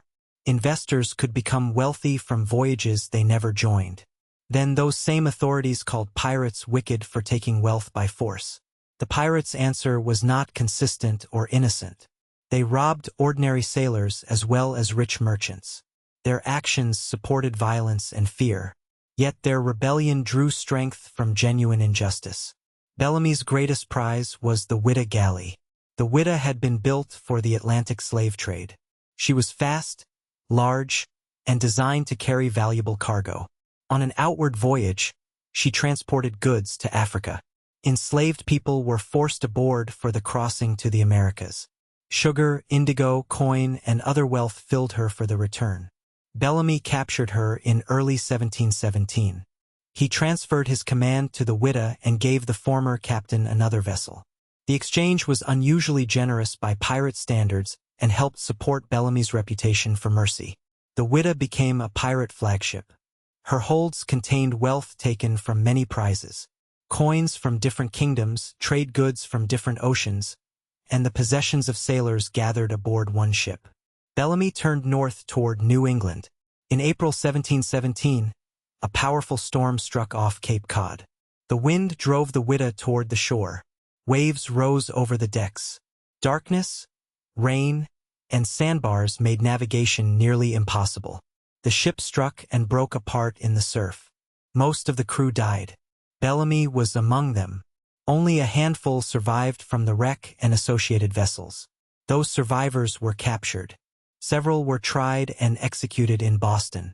The sea took the ship, the treasure, and the captain. For generations, the Whydah became another lost pirate story. Then, in the 20th century, explorer Barry Clifford and his team located the wreck off Cape Cod. The discovery was supported by a ship's bell bearing the name Whydah and a date. Thousands of artifacts have been recovered from the site. Coins, cannon, weapons, tools, buckles, fragments of daily life. The wreck does something legends cannot. It brings us close to ordinary members of the crew. Pirate ship was not only a captain's story. It was a community of men whose names often disappeared. Some had joined freely. Some may have been forced. Some were young. Some were experienced. Some had served on slave ships, merchantmen, privateers, or naval vessels. They carried objects from many parts of the Atlantic. The Whydah also reveals how closely piracy and slavery were connected. The ship was built to profit from human captivity before pirates captured it. Some of the wealth aboard came from that trade. Some members of Bellamy's crew may have been formerly enslaved or free black sailors. Freedom and exploitation occupied the same deck. There is no simple moral shape to the vessel. It is both evidence of rebellion and evidence of the world the rebels could not escape. The wreck also corrects one of the great pirate myths. Treasure did exist. Bellamy's ship carried a remarkable concentration of wealth. But he did not bury it beneath a palm tree. He carried it aboard because wealth had value only if it could be divided, spent, traded, or used. The ocean buried it for him. Most pirates who found coin did not create maps marked with a cross. They distributed shares. They purchased supplies. They drank, gambled, repaired ships, paid informants, and bribed officials. The famous treasure map belongs more to literature than history. Robert Louis Stevenson's Treasure Island, published in the 19th century, gave the world many lasting images. The mysterious map, the one-legged pirate, the parrot crying for pieces of eight, the remote island, the buried chest, and the dangerous crew hiding among honest sailors. Stevenson drew from earlier pirate histories and transformed them into adventure. His work was fiction, but fiction became memory. The pirate voice heard in modern films also owes much to later performance. Historical pirates came from England, Wales, Ireland, Scotland, France, the Netherlands, Africa, the Americas, and many other places. They spoke in many accents and languages. The familiar growling speech filled with repeated R sounds became popular through 20th century actors, especially portrayals influenced by the West Country of England. Real pirates did not share one voice. They barely shared one flag. Even the image of making a prisoner walk the plank is rare in reliable Golden Age records. Pirates had many cruel punishments available. They could maroon a person, beat him, cut him, throw him overboard, or simply kill him. A carefully staged walk along a board was unnecessary. Marooning, however, was real. A man could be left on a small island or isolated coast with little food, perhaps a bottle of water, and sometimes a weapon. Survival depended on passing ships, local resources, and chance. Alexander Selkirk survived years alone and became famous. Most marooned sailors did not. The hook hand and wooden leg also came from real possibilities but became exaggerated symbols. Sailors lost limbs in battle and accidents. Surgeons sometimes amputated to prevent fatal infection. A simple wooden support or metal hook could help a survivor continue working. Pirate articles that compensated injury remind us how common permanent disability was. The eye patch may have been used by people who had lost or injured an eye, but the idea that every pirate wore one for dramatic effect belongs to costume. Parrots and monkeys did travel on ships. Sailors and merchants collected exotic animals, and tropical ports sold them. Pirate might own a parrot, but a bird perched permanently on every captain's shoulder would have been inconvenient during a storm. The legend takes fragments of truth and arranges them into a uniform. Tricorn hat, long coat, sash, boots, cutlass, pistol, patch, parrot, black flag, Real sailors dressed according to work, weather, available cloth, captured clothing, and personal taste. Loose shirts, short jackets, caps, trousers, stockings, and practical shoes were common. Fine captured garments might be worn proudly ashore or by captains who wanted to display success. Clothing was valuable. Pirates often stole it. A coat could be part of a man's share. A clean shirt could matter after weeks at sea. Bright cloth could signal status in a world where almost every possession had to fit inside a sea chest. The most famous images simplify the pirates because stories prefer recognizable shapes. History offers a crowded deck instead. Men in mismatched clothes, bare feet on wet timber, different languages, smoke from cooking fires when weather allowed, the smell of tar, salt, sweat, bilge water, animals, gunpowder, and spoiled food. No music rising at the perfect moment. Only wind in canvas and the constant movement of the sea. To understand the Golden Age completely, we must spend a quiet day aboard that deck. Not during battle. Not during a storm. Just an ordinary day, when the horizon is empty and the ship must keep moving. Dawn at sea did not begin with a bell from a distant church. It began with light spreading slowly across water. The night watch saw the horizon change from black to gray. Stars faded. Shapes on deck became visible. Damp rope darkened the planks. Canvas breathed above the mast. A sailor's day was organized by watches. Groups of men worked while others rested, though emergencies ignored every schedule. The exact system differed between ships, but the principle was simple. Someone always had to steer, watch the sails, scan the horizon, and listen for changes in wind or sea. The helmsman kept the ship on its course using a compass and instructions from the officers. A lookout searched for sails, reefs, land, floating wreckage, weather, or signs of shallow water. On a pirate ship, the first sight of another vessel changed everything. Before that moment, most labor was ordinary. Men scrubbed decks. Salt, dirt, fish scales, blood from butchered animals, spilled food, and human waste had to be controlled. Pumps removed water that entered through seams. Carpenters inspected the hull. Sailmakers patched torn canvas. Gunners cleaned weapons and kept powder dry. Every rope had a name and purpose. A new sailor learned through repetition, shouted correction, and sometimes pain.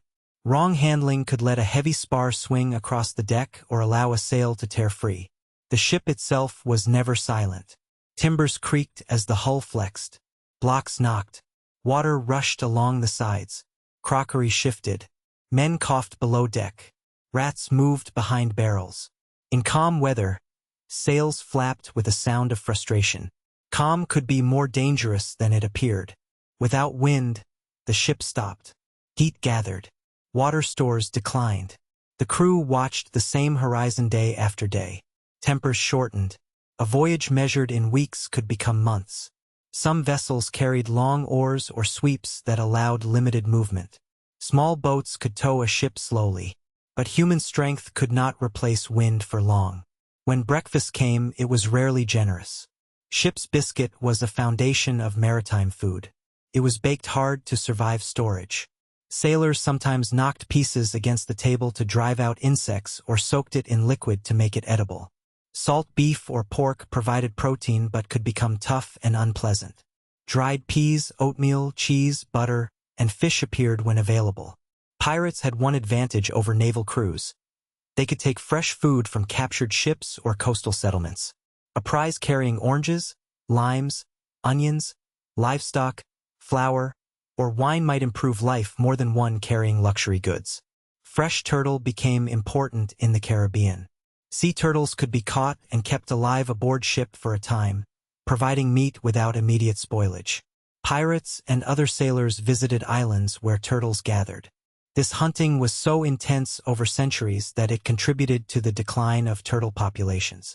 Rum is inseparable from pirate legend, and alcohol was common at sea. Beer spoiled on long voyages. Spirits lasted. Rum mixed with water could make bad water easier to drink, though it did not magically make it safe. Drinking could build fellowship, celebrate a capture, or destroy discipline. Pirate articles sometimes attempted to control it. A crew too drunk to fight was a crew ready to die. Water remained the most important supply. It was stored in wooden casks. Over time, it developed strange tastes and smells. Algae and contamination made it unpleasant. Rainwater could be collected from sails when storms came. Islands with reliable springs were precious. A captain who misjudged water endangered everyone. Navigation required knowledge, instruments, and estimation. Sailors used compasses, charts, the sun, stars, currents, depth soundings, and experience. Latitude could be estimated more reliably than longitude. A navigator used instruments such as the crossstaff, backstaff, quadrant, or later the octant to measure the height of celestial bodies above the horizon. Longitude remained difficult before accurate marine chronometers became available later in the 18th century.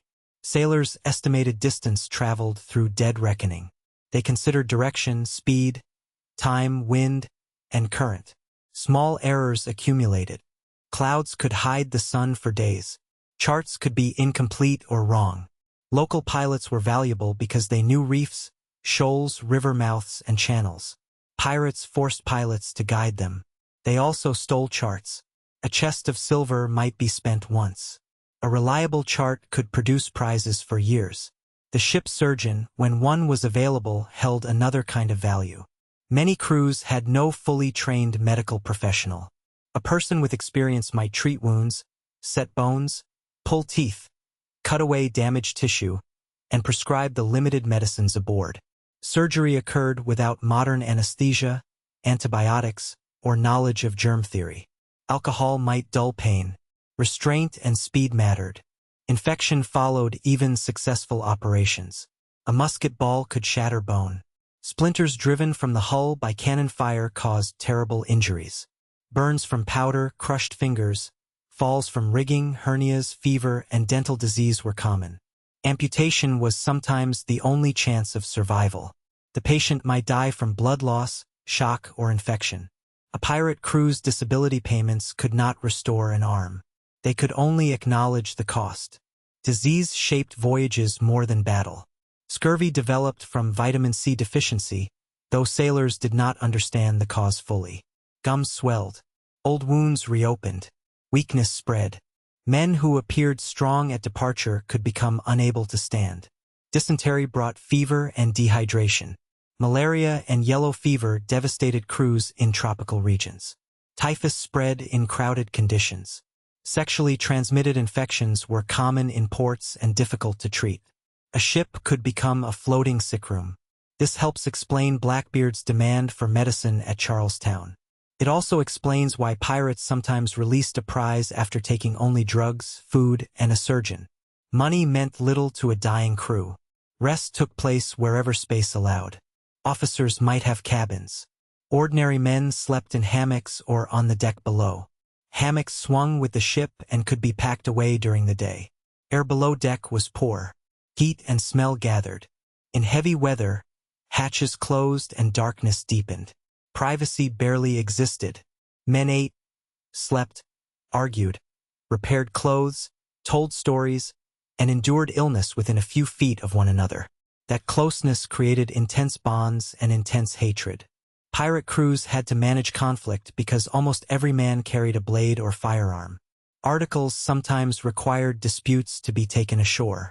Their opponents might fight with sword or pistol under agreed rules. At sea, a private quarrel could endanger the whole vessel. Music softened long hours. Fiddles, drums, pipes, and voices accompanied work and celebration.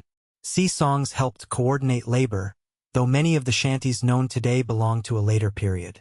Sailors told stories, gambled when rules allowed, mended clothing, carved objects, or watched the horizon. Literacy varied. Some read religious books, newspapers, navigation manuals, letters, or whatever printed material was available. Stede Bonnet's image as a gentleman reading among pirates may be romantic, but books did travel at sea. So did superstition. Sailors lived in a world where sudden death was common and weather difficult to predict. Omens mattered. Dreams mattered. Strange animals, unusual clouds, and accidents could be interpreted as warnings. The albatross, the shark, the storm bird, and the glow of St. Elmo's fire all entered maritime belief. Whistling might be said to invite wind. Certain days were considered unlucky. A ship's name carried meaning. Yet sailors were practical observers of nature. They read wave patterns, bird movement, cloud shapes, watercolor, and the smell of land. Knowledge that later people might divide into science and superstition existed together on the same deck. At midday, the navigator took observations when weather allowed. The crew might estimate position. The captain and quartermaster considered the route. On a pirate vessel, strategy was collective in ways uncommon elsewhere. Where should they cruise? Which harbor could be trusted? Were there naval ships nearby? Had Spain and Britain entered another war? Was a rich fleet expected from Jamaica? Could they sell sugar in the Bahamas? Would a governor honor the pardon? Information moved through captured captains, newspapers, taverns, letters, fishermen, merchants, and corrupt officials. Pirates lived by intelligence. A rumor could send them hundreds of miles. A false rumor could leave them starving. The lookout's cry of sail brought the ordinary day to an end. Men climbed for a better view. The captain studied the shape of the distant rig. A square-rigged ship moved differently from a sloop. The height of the masts, number of sails, direction, and speed offered clues. Was it a merchant? A naval frigate? A privateer? A decoy? Pirates sometimes approached under false colors. Flying the flag of a friendly nation allowed them to come close. Only at the last moment would they raise their true signal. The chase could last hours or days. Sails were adjusted to gather every breath of wind. Unnecessary weight might be thrown overboard. Men wetted sails in hopes of making the cloth hold air more effectively. Boats towed in calm conditions. The pursued ship changed course, seeking a harbor, shallow water, darkness, or a stronger convoy. Distance narrowed slowly. The pirates prepared weapons. Cannon were loaded with round shot to damage hull or rigging, bar shot to tear sails, or smaller projectiles to strike men on deck. Muskets and pistols were checked. Cutlasses, axes, and boarding pikes were placed within reach. Powder was carried carefully to reduce the danger of sparks. The black flag rose. A warning gun fired. Then came the decision. The merchant captain looked at his crew. Would they fight for cargo owned by someone far away? Would the insurer repay the loss? Would resistance bring death? A naval officer might be expected to defend honor. A merchant sailor earning low wages might see no reason to die for sugar. Many surrendered. The pirates boarded. They disarmed the crew and separated officers. They searched cabins, holds, clothing, sea chests, and hidden spaces. They examined papers and questioned sailors. They looked for coin concealed beneath floorboards or inside barrels. The captured men waited to learn what kind of pirates they faced. Some captains were released after giving information. Some ships were taken and crews set ashore. Some sailors joined willingly. Some claimed later that they had been forced, hoping a court would spare them. This created one of the greatest legal problems in pirate trials. How could a judge know who was a volunteer? A man captured aboard a pirate ship might say he had lived in terror and waited for escape. Witnesses might say they had seen him cheer, share plunder, or fire a weapon. The difference between victim and pirate could determine life or death. After a successful capture, shares might not be divided immediately. Goods had to be inventoried. The crew decided what to keep. A useful ship could replace their own. The old vessel might be burned, sunk, returned, or given to prisoners. Fire destroyed evidence and prevented pursuit. It also lit the horizon with a warning visible for miles. Then the pirate ship sailed on. By sunset, the sea might appear peaceful again. The captured merchant became a fading shape behind them. The deck returned to routine. Ropes, pumps, food, watches, the horizon. This was pirate life for most of its hours. Not constant sword fights, not endless treasure. Work, waiting, discomfort, and the knowledge that every sail might bring fortune or execution. The geography of the Atlantic made this waiting profitable. Trade did not move randomly. Wind and current guided ships into predictable routes. The steady trade winds carried vessels westward across the tropical Atlantic. Returning east required different latitudes and currents. Narrow passages between islands concentrated traffic. The Florida Straits drew ships between Florida and the Bahamas. The Windward Passage separated Cuba and Hispaniola. The Mona Passage lay between Hispaniola and Puerto Rico. A pirate did not need to search the entire ocean. He needed to wait beside the road.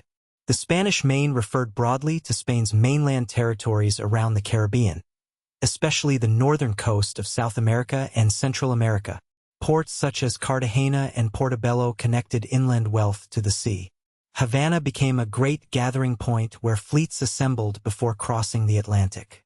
Spain developed convoys because individual treasure ships were vulnerable. Merchant vessels gathered beneath military protection. Schedules shifted. Fortresses guarded major harbors. But no system was perfect. Storms scattered fleets.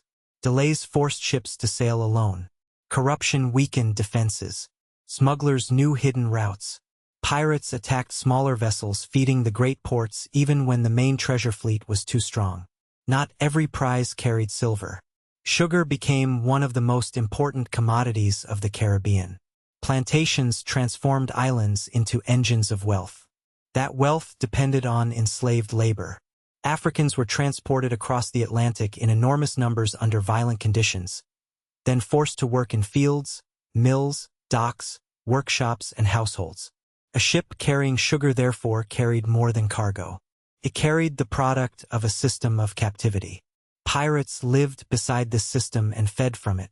They stole plantation goods, sold captives, recruited sailors from slave ships, and used ports enriched by forced labor. Some enslaved people escaped aboard pirate vessels. Others met pirates as another group of armed men deciding their fate.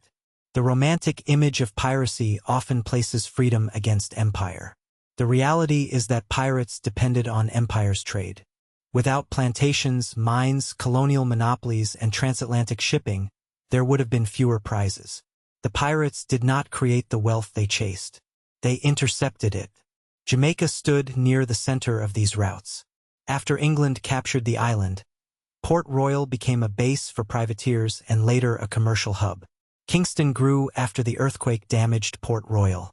Plantation wealth increased, and the island's authorities became determined to protect legal shipping. This is why Jamaica appears again and again in pirate history. Henry Morgan used it as a base. Calico Jack was tried there. Charles Vane was hanged there. The island moved from sheltering raiders to executing them as its economic interests changed. The Bahamas offered a different landscape. Hundreds of islands, cays, reefs, sandbanks, and hidden channels created both opportunity and danger. Local knowledge mattered more than a large cannon. A shallow draft sloop could move where a warship feared to follow. Nassau became famous not because it was rich, but because it was placed perfectly between routes and neglected by authority. North of the Caribbean, the coast of British North America offered ports, inlets, and merchants willing to buy goods. New York had connections to Captain Kidd and earlier privateering networks. Philadelphia merchants feared pirate attack but also lived within a trading world where illicit cargo could find buyers. Charleston became both a victim of Blackbeard and the place where Stede Bonnet was executed. New England supplied sailors, fish, timber, ships, and trade. Its long coastline contained countless harbors. Pirates cruised near Rhode Island, Massachusetts, and Newfoundland. Samuel Bellamy died off Cape Cod. Bartholomew Roberts terrified the Newfoundland fishing fleet. The northern waters were colder, foggier, and less forgiving than the Caribbean. A sailor accustomed to tropical heat could freeze during a spring storm. Yet the fishing fleets and merchant routes offered supplies and prizes. Across the Atlantic, West Africa formed another central region. European forts and trading posts lined portions of the coast. African states, merchants, and political authorities controlled much of the commerce inland and along the shore. Europeans traded for gold, ivory, goods, and increasingly enslaved people. Slave ships gathered captives under horrific conditions before crossing the Atlantic. Pirates attacked these ships for gold, provisions, vessels, weapons, and human cargo. Bartholomew Roberts operated extensively along the coast. Blackbeard captured La Concorde after her Atlantic crossing. Bellamy transformed the Witta from a slaver into a pirate flagship. Again and again, the famous pirate ships emerged from the machinery of slavery. The Indian Ocean offered a different network. Ships carried pilgrims to and from Mecca, textiles from India, silver from the Americas, spices from Southeast Asia, and goods between the Red Sea, Persian Gulf, East Africa, and European trading companies. Thomas, too, became one of the early English pirates associated with the pirate round. In the 1690s, he sailed from North America with a privateering commission, then persuaded his crew to pursue richer targets in the Indian Ocean. Two captured a valuable ship and returned with wealth. His success inspired others. On a later voyage, he joined the pirate group that pursued the Mughal convoy attacked by Henry Every. Two was killed during the action, according to later accounts. His career helped create the pattern Every followed. Sail from the Atlantic. Round Africa. Wait near the Red Sea routes. Capture a rich merchant. Return before the law catches up. Madagascar became surrounded by pirate myths. Stories described wealthy pirate kings, fortified settlements, and even a democratic colony called Libertalia. Libertalia was supposedly founded by a pirate captain named Misson and governed by ideals of equality and shared property. Most historians consider the story fictional. It appears in the general history and lacks reliable supporting evidence. Yet its survival reveals what later readers wanted piracy to mean. Not merely theft, an alternative society, a place beyond kings, churches, merchants, and inherited rank. The real pirate communities of Madagascar were less romantic. Some sailors settled, traded, married locally, fought with neighbors, and struggled to survive. Wealth disappeared. Ships rotted. Disease and isolation reduced grand dreams to difficult daily life. A pirate could seize a fortune and still lack a safe way to enjoy it. Coins attracted betrayal. Governments watched ports. Old companions demanded shares. A man returning home under a false name had to explain his wealth. This is why so many pirate endings are uncertain. The successful ones wanted to vanish. The unsuccessful ones left clearer records because courts wrote down their names. The map of piracy was therefore a map of weak authority connected to strong commerce. Pirates flourished where valuable ships passed close to islands, inlets, and settlements willing to trade. They declined when governments occupied those spaces. Nassau was retaken. Madagascar became less useful. Navies patrolled the West African coast. Colonial courts acted faster. The roads remained. The hiding places disappeared. But geography alone does not explain why a man crossed the line from sailor to pirate. For that, we must return to the moment before the Black Flag. A merchant crew has not been captured. No cannon has fired. The men are simply angry. Their wages are late. Their captain is hated. Land lies far behind them. And someone whispers the word mutiny. Mutiny was one of the most feared words at sea. A ship depended on hierarchy. Orders had to move quickly. During a storm, hesitation could destroy everyone. Captains therefore defended authority with law, custom, and punishment. But authority could fail. A crew might be unpaid. Food might be rotten. The captain might strike men without cause, steal their wages, or risk the ship for private profit. Disease might leave officers weak.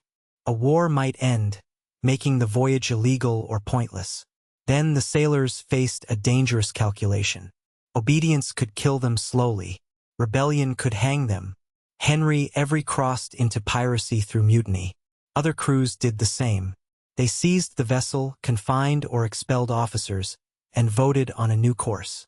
Not every mutiny became piracy. Sailors sometimes demanded wages or better conditions without intending to rob other ships.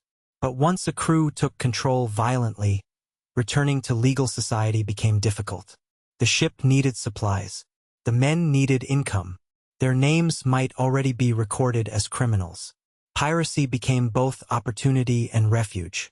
Recruitment happened in other ways. A successful pirate boarded a merchant and asked whether any men wished to join.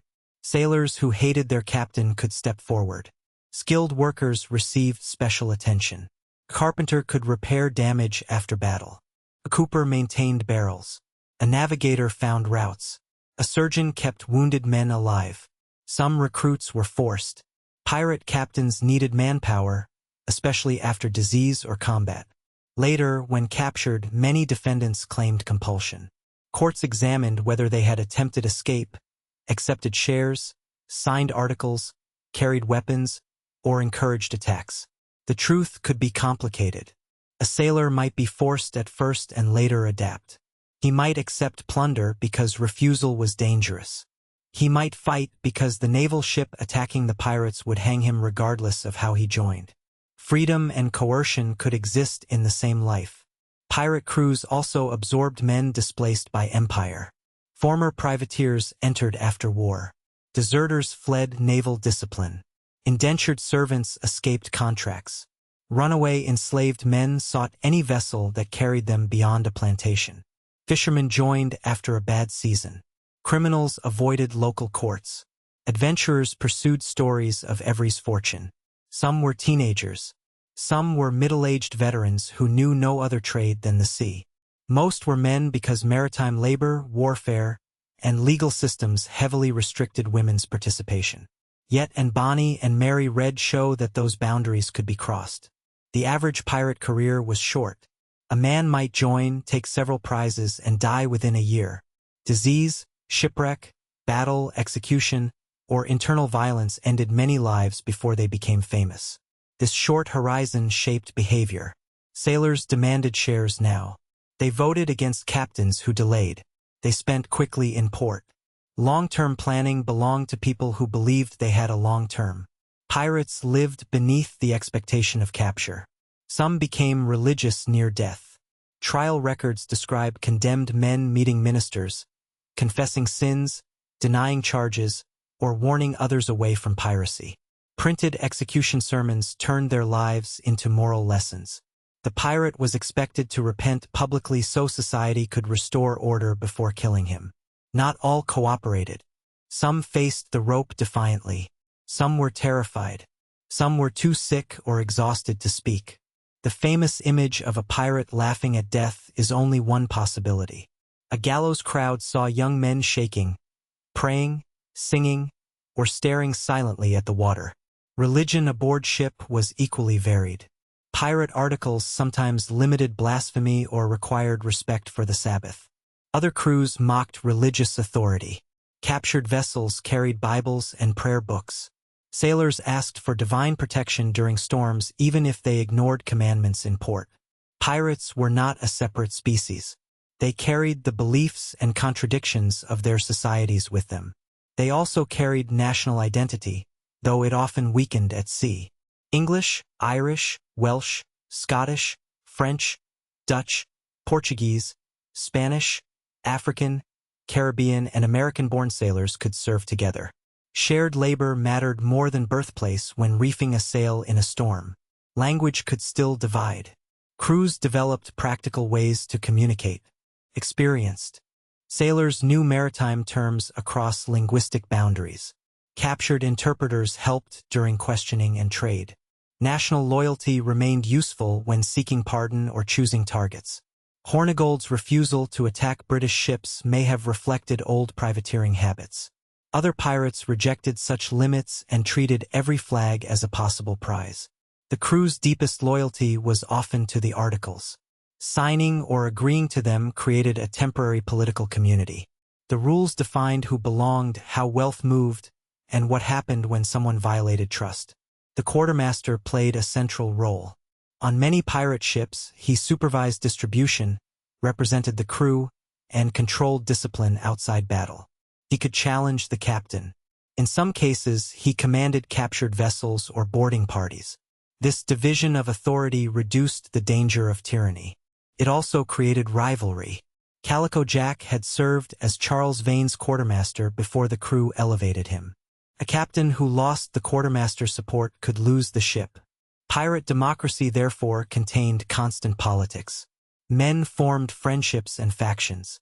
Successful fighters gained influence. Skilled navigators became indispensable. A charismatic captain could persuade the crew to take risks. A failed cruise weakened him. Votes did not eliminate pressure or violence. An armed majority could be as ruthless as a single captain. And those excluded from the community had no vote at all. Prisoners, enslaved captives, forced laborers, and local inhabitants experienced pirate democracy from the outside. To them, the pirates were simply another power arriving with weapons. This is the central contradiction of the Golden Age. Inside the rail, a pirate ship could appear unusually equal. Beyond the rail, it lived by taking choice from others. The same crew that removed a cruel captain might threaten a merchant sailor. The same articles that compensated a wounded pirate might treat a captive as cargo. The same men who condemned the violence of legal authority used violence to survive. History becomes less comfortable when both truths are held at once. The pirates were not only heroes resisting oppression. They were not only monsters without cause. They were workers turned raiders, victims turned aggressors, rebels who depended on the system they attacked. Their world rewarded force because empires already used force on a much larger scale. European states seized colonies, destroyed rivals, monopolized trade, and transported millions into slavery. Privateers attacked with permission. Navies impressed sailors. Plantation owners claimed human beings as property. Pirates did not introduce violence to the Atlantic. They made unauthorized use of it. That is why governments feared them so deeply. Pirate attacks stole cargo. A pirate community challenged the state's right to decide who was allowed to steal. When Woodes Rogers entered Nassau, he restored more than law. He restored permission. Violence would continue, but under commissions, uniforms, courts, companies, and flags recognized by power. Former pirates could join that order. Hornigold hunted old companions. Privateers returned whenever war resumed. Sailors who rejected authority completely had nowhere safe to go. The sea was being divided into legal and illegal violence more clearly than before. Still, the division never became perfect. Smuggling continued.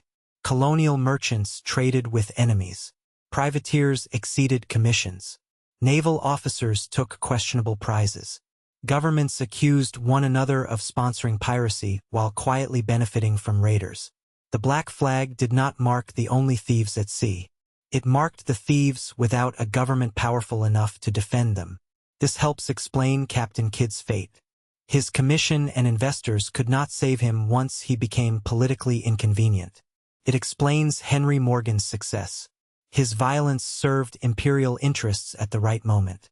It explains why Blackbeard's brief settlement in North Carolina caused such anxiety. If a governor could tolerate him, the line between criminal and official blurred again. And it explains why trials were public. The state had to show that the line existed. A courtroom turned a complicated sailor into a simple category. Pirate. Guilty. Condemned. But the testimonies preserved in those trials allow us to hear faint voices from below deck. A captured carpenter says he was forced. A merchant captain describes his clothing being taken. A sailor remembers and Bonny holding a pistol. A prisoner names the man who voted for an attack. A witness describes a flag. The grand legend breaks into small human moments. One man wanted shoes. Another wanted medicine. Another feared his captain. Another saw a chance to become rich. Another joined because everyone else did. The Golden Age was built from thousands of decisions like these. No one woke one morning and created the pirate world. War trained the sailors. Peace abandoned them. Trade supplied targets. Weak governments supplied havens. Harsh ships supplied anger. A few spectacular successes supplied the dream. Then naval power, pardons, trials, and executions dismantled it piece by piece. The entire cycle lasted less than a lifetime. A child born when Henry Morgan attacked Panama could have lived to see Bartholomew Roberts die. A sailor who served Queen and as a legal privateer could become a pirate, accept a pardon, and hunt pirates before reaching old age. The world changed quickly, and nothing changed faster than reputation. A captain could be unknown in spring, feared by autumn, and dead before winter. News traveled slowly across oceans but quickly within ports. A single attack became 10 in retelling. A beard became smoke. A small crew became an army. A hidden bag of coins became treasure beyond measure. Fear enlarged the pirates while they lived. Story enlarged them after death. But behind every famous captain stood an even larger group almost forgotten. The people who endured the pirates. The merchant sailors. The passengers. The coastal families. The enslaved captives moved from one armed ship to another. The widows waiting for vessels that never returned. The fishermen whose boats were taken. The dockworkers who watched trade stop. To complete the story, we must see the black flag from their side of the water. For a merchant sailor, the sight of a pirate sail produced a fear very different from adventure. He might have spent months away from home. His wages might depend on the vessel reaching port. His sea chest contained almost everything he owned. Spare clothing, a knife, perhaps letters, a small Bible, tobacco, tools, and a few coins. Pirates considered these objects plunder. A captain could lose cargo owned by investors and still preserve his personal wealth. A common sailor who lost his chest lost part of his life.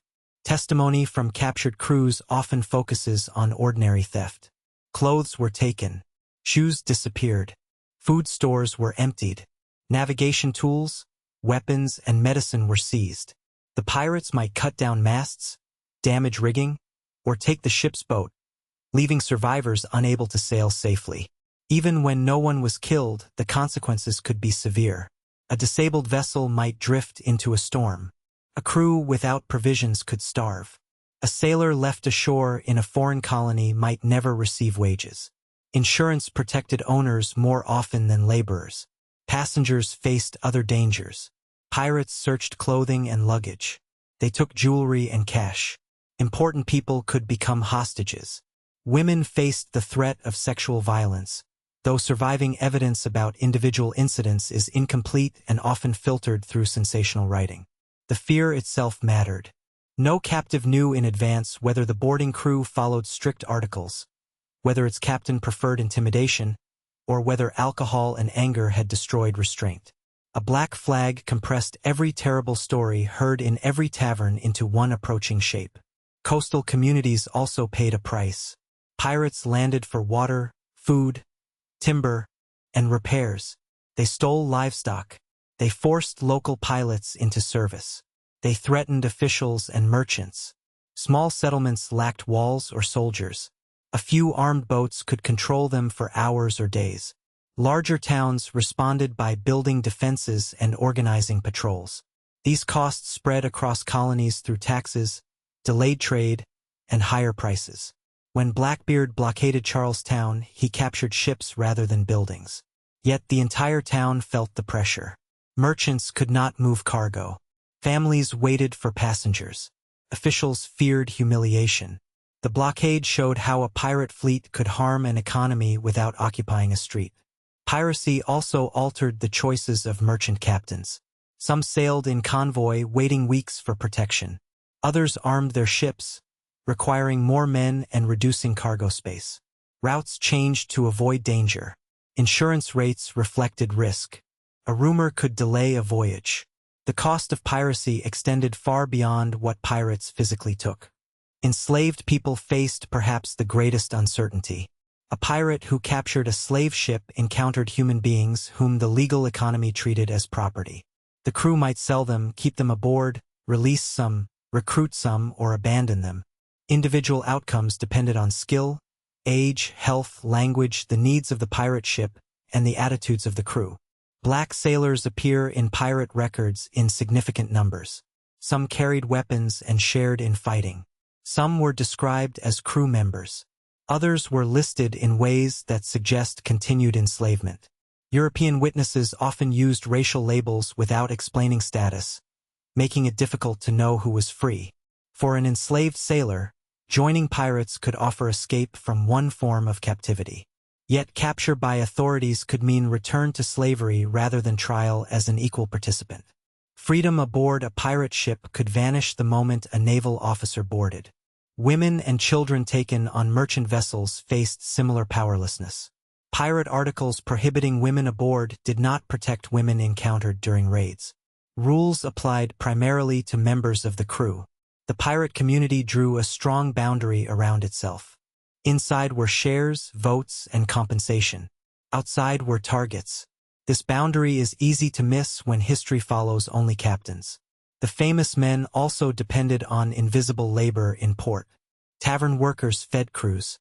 Craftsmen repaired weapons. Sailmakers patched canvas. Dockworkers moved cargo. Merchants converted stolen goods into money. Farmers supplied livestock and fruit. Pilots guided ships through reefs. Informants watched naval movements. Officials accepted gifts or looked away. Without this network, piracy could not last. A ship cannot eat gold. A cannon cannot repair its own carriage. A crew cannot drink salt water. The romantic pirate appears independent, but the real pirate depended on communities. This dependence made suppression possible. Governments did not need to catch every raider at sea if they could deny him ports. Proclamations warned merchants against trading with pirates. Naval patrols watched likely markets. Governors demanded loyalty from local officials. Pardons encouraged men to reveal contacts and routes. Once Nassau fell, pirates lost a place where an entire fleet could gather openly. They could still hide. They could not build a stable economy in hiding. The experience of Woodes Rogers shows the difficulty of replacing that economy. He arrived with authority but struggled with money. Nassau's legitimate trade could not instantly match the profits of stolen cargo. Former pirates needed a reason to remain peaceful. Rogers spent heavily on fortifications and administration. His personal finances suffered. He would eventually face debt and imprisonment before returning to the Bahamas for another term. The man remembered for ending the pirate republic paid dearly for governing its ruins. Expulsus piratus, restituta commercia. Pirates expelled, commerce restored. The phrase presents a clean victory. Reality was slower. Smuggling remained. Pirates returned in smaller numbers. Spanish threats continued.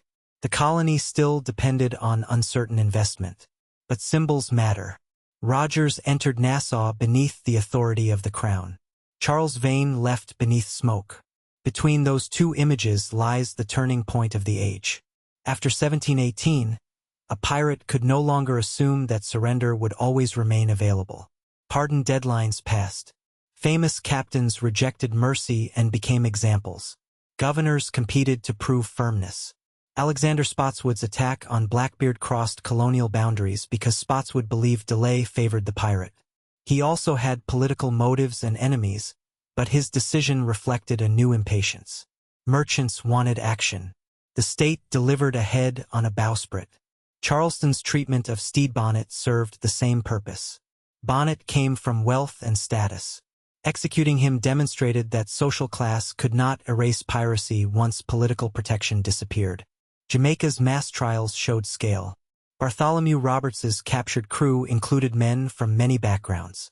The court sorted them, sentenced them, and turned a floating community into individual cases. These proceedings produced records because punishment required paperwork. Charges were read. Witnesses testified. Prisoners answered. Verdicts were recorded. Historians later used these documents to reconstruct pirate life. The gallows destroyed the community but preserved its outline. Public fascination made trials into entertainment. Newspapers reported captures. Printers sold accounts. Final confessions circulated. Readers far from the ocean imagined smoky decks and hidden fortunes. This attention encouraged exaggeration. A cruel pirate sold more pages than a tired sailor. A buried chest sold more pages than barrels of stolen flour. A beautiful outlaw sold more pages than a complicated woman navigating limited choices. The people harmed by piracy rarely received equal attention. Their losses were ordinary. Ordinary suffering does not become legend as easily as a black flag. Yet the Golden Age mattered because of those ordinary effects. Trade routes changed. Colonial governments strengthened. Navies expanded their role. Maritime law developed. Merchants demanded predictable seas. Piracy helped states justify greater control. The result was not freedom for sailors. Naval discipline remained harsh. Impressment continued. Merchant wages remained uncertain. Slavery expanded dramatically. Imperial wars returned. The defeat of the pirates did not create a just Atlantic. It created a more regulated one. Violence moved back beneath flags recognized by governments. The men who had challenged the system disappeared, but the conditions that angered sailors remained. This is why piracy returned whenever war, weak authority, valuable trade, and desperate labor came together. The Golden Age ended. The pattern survived. Beyond the famous names were captains whose stories once filled newspapers but later faded. Henry Jennings helped transform Nassau after the wreck of the Spanish treasure fleet. He had operated from Jamaica with a privateering background and saw the salvage camps as an opportunity. His raid on Spanish treasure brought wealth and men into the Bahamas. Jennings was influential enough to stand beside Hornigold in the early pirate community. Yet when the royal pardon offered a route back to legal life, he accepted it. His choice reveals something often lost in legend. Many pirates did not want to die beneath a black flag. They wanted money, independence, or escape. When a safe exit appeared, they took it. Howell Davis, the Welsh captain under whom Bartholomew Roberts briefly served, built his career on performance. He entered ports with false confidence, pretending to be a legitimate privateer or naval officer. He understood that officials often saw what uniforms and flags encouraged them to see. On Principe, his deception failed. Portuguese authorities discovered the plan and ambushed him. Davis died, but his method survived in Roberts. Piracy rewarded direct violence when necessary and deception whenever possible. Edward England became known in later accounts for relative mercy. He sailed in the Indian Ocean and captured a ship commanded by James McCrae after a fierce battle. England resisted demands from his crew to kill McCrae. That act helped cost him command. His quartermaster and crew removed him, marooning him with a few supporters. England eventually reached Madagascar and is believed to have died in poverty. A pirate captain could be punished for too much cruelty. He could also be punished for too little. The crew's interests determined which quality became a crime.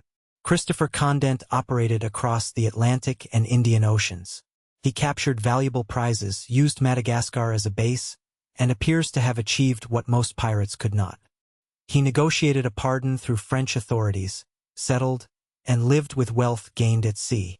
His quieter ending may be one reason he is less famous. Legends prefer dramatic deaths. A successful retirement leaves no gallows speech, no severed head, and no final battle. Olivier Levasseur, known as La Buse or the Buzzard, became associated with piracy in the Indian Ocean after the Central Nassau period. In 1721, he and his companions captured the Portuguese ship Nossa Senhora do Cabo near Reunião. The vessel carried church treasure, precious stones, gold, silver, and luxury goods. The prize became one of the richest in pirate history. Levasseur was eventually captured and hanged in 1730. A later legend claims that he threw a coded message into the crowd before his execution, challenging anyone to find his hidden treasure. Treasure hunters have searched islands for generations. The cryptogram story is uncertain and may have developed long after his death. Still, it survives because it provides everything a pirate legend requires: fortune, a secret, a dying man, an island, and a puzzle without a final answer. There were also pirates whose names survive mainly because of flags attributed to them. Emmanuel Wynne is sometimes connected to an early skull and crossbones design. Christopher Moody is associated with a red flag showing a skull, an arm with a sword, and an hourglass. Thomas Tew's supposed flag shows an armed figure. But caution is necessary. Very few authentic pirate flags survive. Many designs come from later books or uncertain reports. Modern charts showing a separate, perfectly documented flag for every captain create more confidence than the evidence allows. Pirates used symbols flexibly. A black flag might invite surrender. A red flag might threaten no quarter. National colors could deceive during approach. The flag was communication before it was identity. Even the skull and crossed bones were part of a wider language of death found on gravestones and in religious art. The pirate flag borrowed familiar symbols and moved them onto the sea. An hourglass warned that time was nearly gone. A skeleton represented death. A heart pierced by a weapon promised violence. A raised glass beside death could suggest a toast to mortality. The designs worked because sailors already understood them. The pirate did not invent death symbols. He raised them where no one could look away. Some crews used no famous design at all. A plain black or red cloth was enough. In smoke, distance, and wind, simplicity carried farther than detail. The same principle shaped pirate names. Blackbeard described appearance. Calico Jack described clothing. La Buse described speed or predatory character. Names helped create reputation. A sailor named Edward Teach might be forgotten. Blackbeard became a force of nature.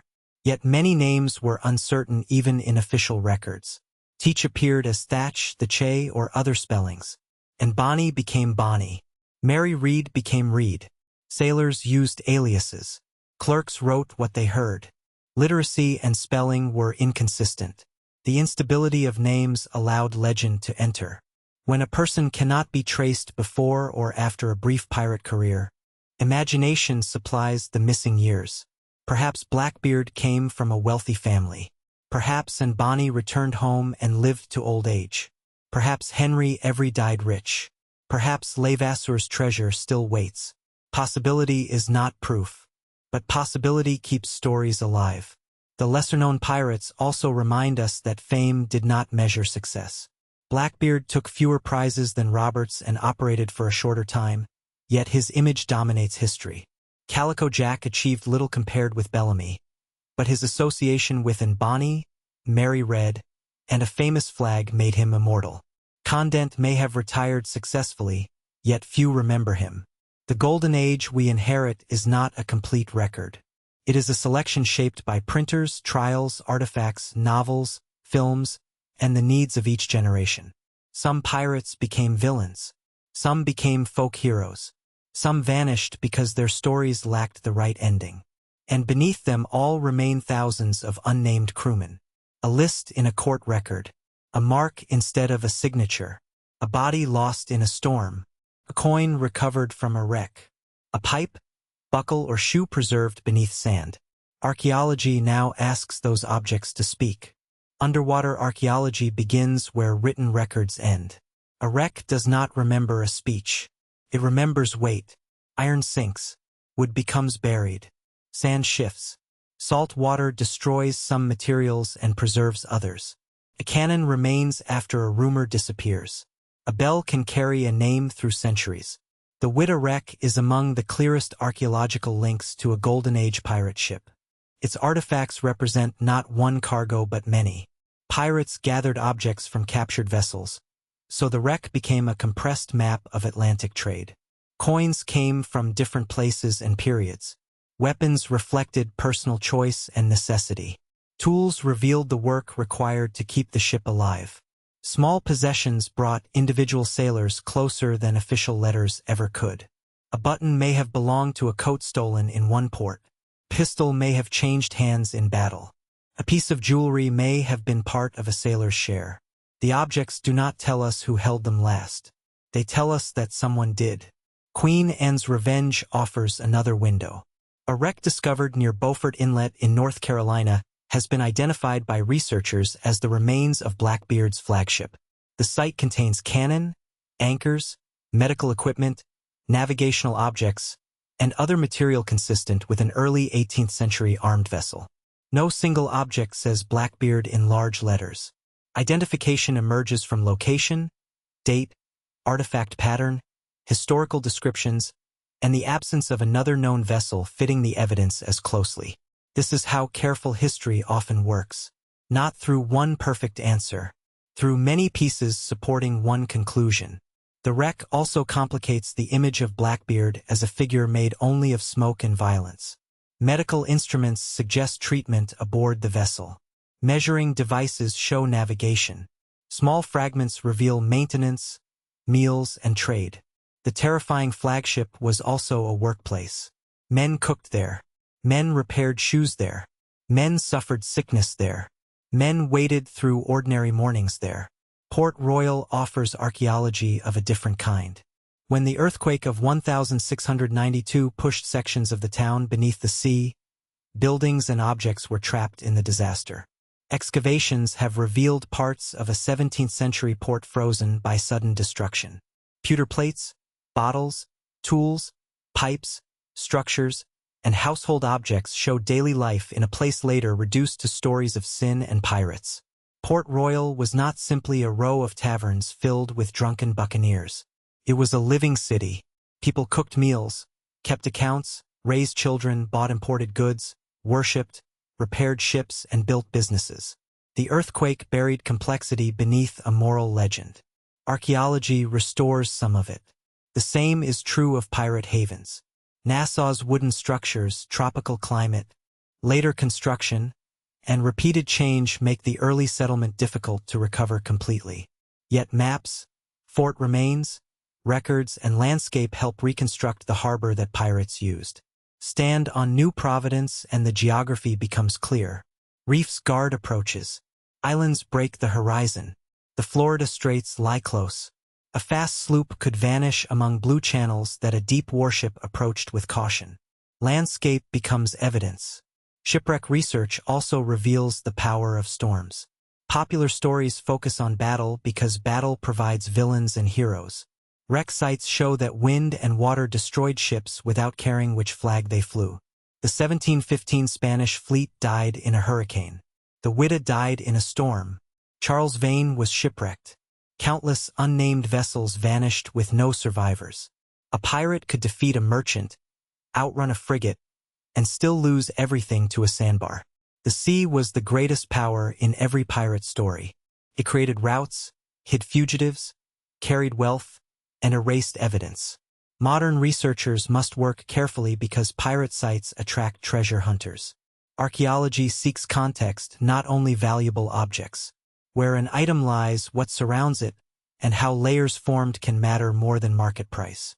A gold coin removed without record becomes a collectible. A gold coin documented beside weapons, ballast, and ceramics becomes evidence. Treasure hunting asks, what is it worth? Archaeology asks, what does it mean? The difference is essential because pirate legend encourages people to search for spectacular wealth. Spectacle can destroy the quieter story. A corroded nail may reveal ship construction. Animal bones may reveal diet. Seeds may identify provisions. Lead shot may show weapon use. A fragment of cloth may show clothing no painting captured. The ordinary objects are often the most valuable historically. Written sources require the same caution. A governor wanted to justify his decisions. A merchant wanted compensation. Pirate defendant wanted mercy. A newspaper wanted readers. A minister wanted repentance. A novelist wanted drama.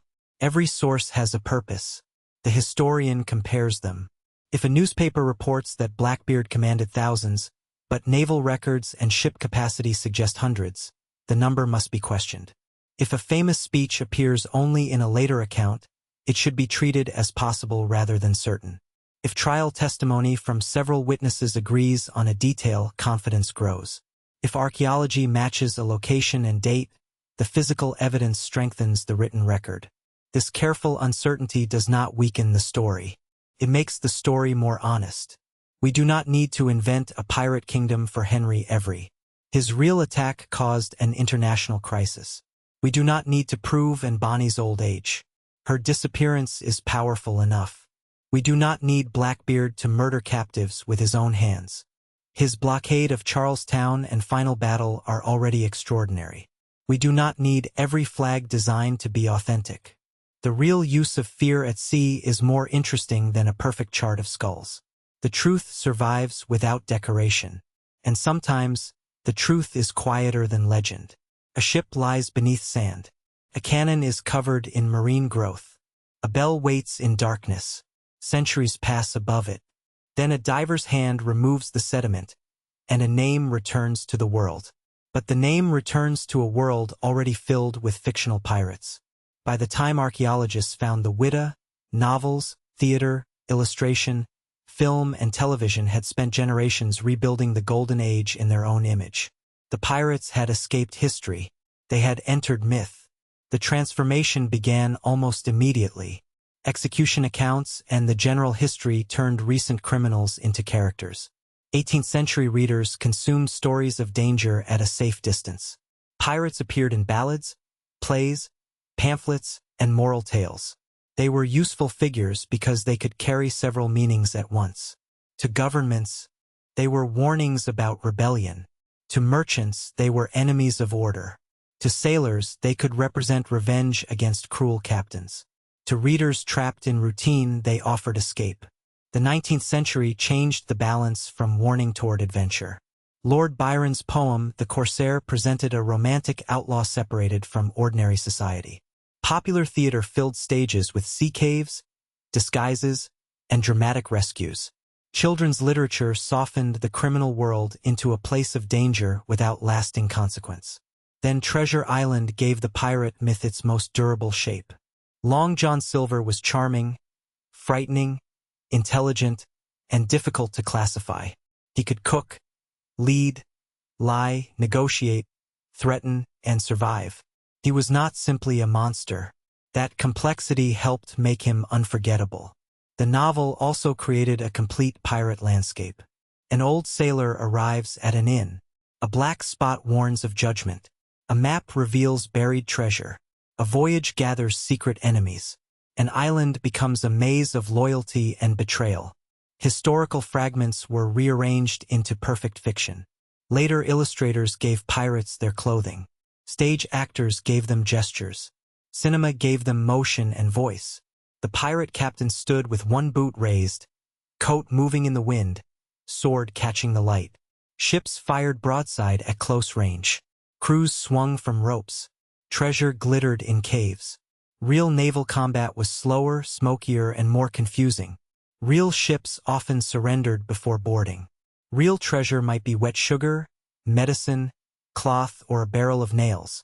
Fiction selected what could be seen. A cannon blast is more exciting than pump maintenance. A duel is more exciting than fever. A treasure chest is easier to understand than credit, insurance, and colonial trade.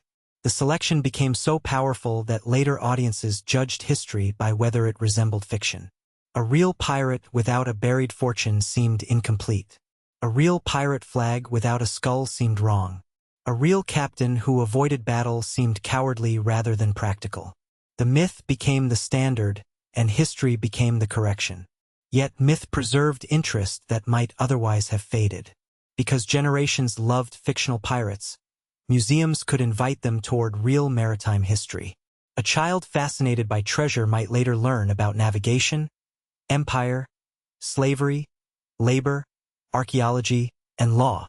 The legend opens a door. What matters is what waits beyond it. Modern retellings increasingly examine the contradictions. Pirates can be shown as democratic sailors and violent robbers. Women such as Bonny and Red can be treated as historical people rather than costumes. Black sailors can be restored to a story that popular art often whitened. The connection between famous pirate ships and the slave trade can be acknowledged. This does not remove adventure. It gives adventure weight.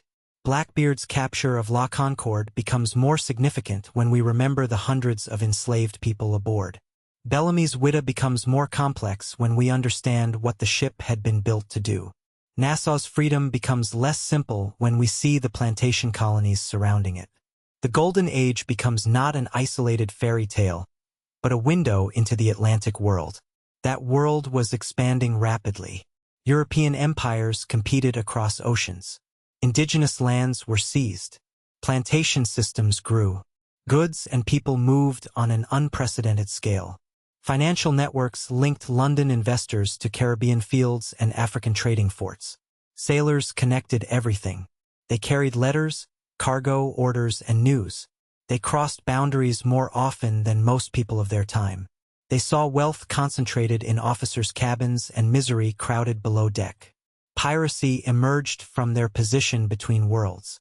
A farm laborer might know only one village. A sailor saw several empires and belonged fully to none. The ship taught him hierarchy but also cooperation. No captain could move a vessel without common hands. Every storm revealed dependence. Every unjust punishment revealed power. When sailors seized ships, they transformed maritime skill into political power. For a moment, they controlled the instrument that had controlled them. This is why pirate democracy continues to fascinate historians. It was limited, violent, and temporary, but it demonstrated that ordinary workers could organize complex communities without traditional authority. They elected leaders. They wrote rules. They divided wealth. They compensated injury. They removed captains. They did all of this while committing robbery. The contradiction prevents easy judgment. If we celebrate only their freedom, we erase their victims. If we condemn only their crimes, we ignore the system that produced them. History asks us to hold both. The same is true of their enemies. Woodes Rogers restored government and reduced attacks on trade. He also restored an imperial order deeply tied to slavery and inequality. Robert Maynard ended Blackbeard's threat. He also served a state that used coercion at sea. Colonial courts punished robbery. They also returned some black captives to slavery. No side stood outside the violence of the age. The pirates simply made their violence visible beneath a black flag. That visibility became their immortality. The skull reduced a complex economic struggle to one unmistakable image. It still works. A black flag above a toy ship is recognized by children who know nothing of Queen Anne's War. The shape has crossed language and nation. It appears in sports, music, protest, fashion, computer culture, and political symbolism. Sometimes it means danger, sometimes rebellion, sometimes independence, sometimes only adventure. The historical pirates would recognize the usefulness of such ambiguity. A symbol gains power when different people fear or desire different things beneath it. Tourism also keeps the age alive. Ports celebrate pirate festivals. Museums display cannon and coins. Replicas sail with visitors. Coastal towns connect local identity to famous captains, whether the historical link is strong or uncertain. This can preserve heritage. Can also smooth away suffering. A tavern sells a cheerful Blackbeard while the slave ship beneath his story disappears. A festival celebrates plunder without remembering the sailor who lost everything. Responsible memory does not require abandoning enjoyment. It requires depth. The pirate costume can remain, but behind it should stand the real world.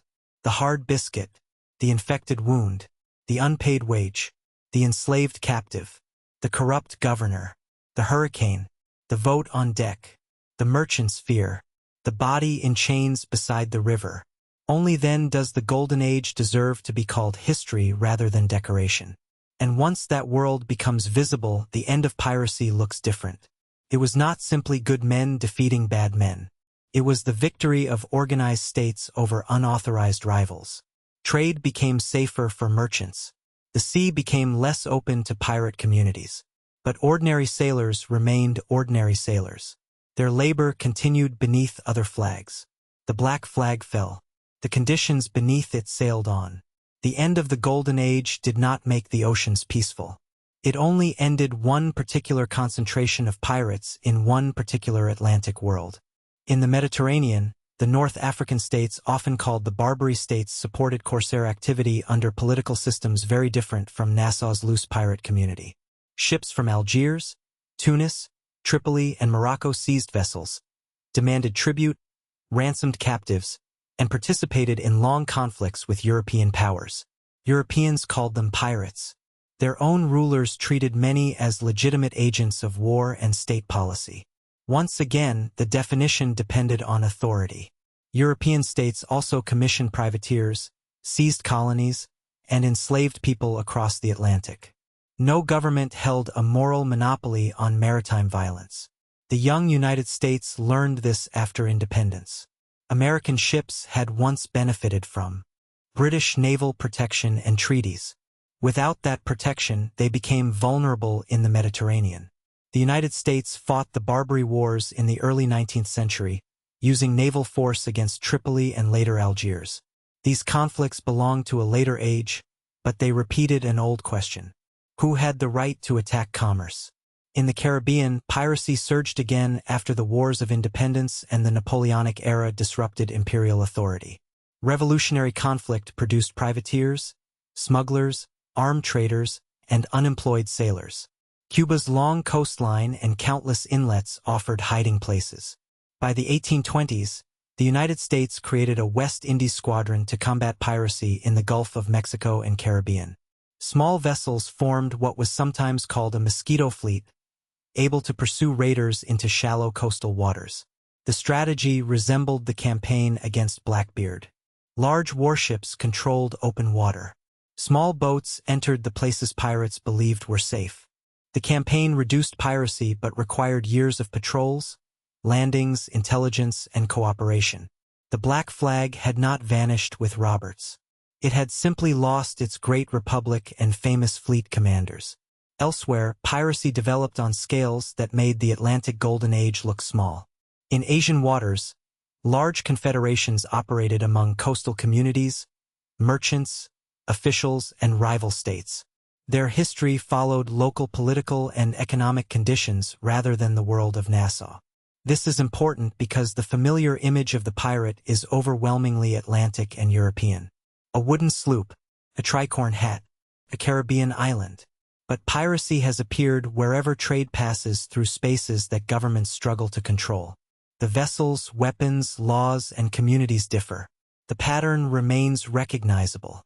Valuable cargo, unequal labor, weak enforcement, political conflict, safe markets, experienced sailors willing to cross the legal line. Modern piracy uses engines, radios, rifles, satellite navigation, and fast boats rather than canvas and cutlasses. The targets may be container ships, tankers, fishing vessels, or crews held for ransom. The world has changed, but the terror of seeing an unknown armed craft approach across open water has not. Still, modern piracy should not be confused with the romantic Golden Age image. Contemporary attacks harm working seafarers who spend months far from home. There is no adventure in a hostage cabin. The distance between myth and experience remains as wide as ever.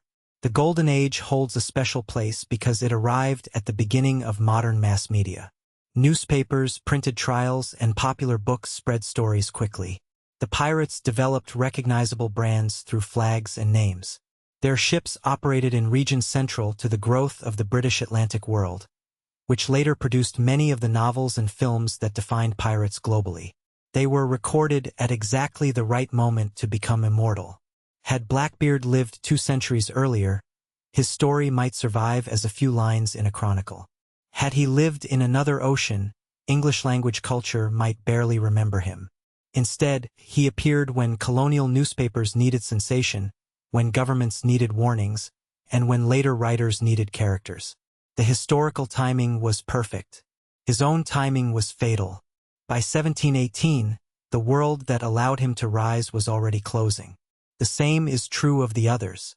Bellamy became powerful just before a storm destroyed him. Vane rejected pardon just as Nassau became impossible to hold. Rackham returned to piracy when governors were eager to make examples. Roberts achieved enormous success while naval pressure gathered around him. The Golden Age is filled with men and women arriving at the height of possibility and the edge of extinction. That is part of its emotional power. They lived as if the sea remained limitless. History had already begun building fences across it. Those fences were not visible from the deck. They existed in budgets, laws, patrol orders, court procedures, merchant alliances, and political decisions. A pirate scanning the horizon could see a frigate. He could not see the system sending more frigates next year. The pirates were tactically brilliant and strategically doomed. They could capture a ship. They could frighten a town. They could remove a captain. They could not defeat the combined financial and military power of expanding states. The Republic at Nassau had no treasury capable of maintaining a navy.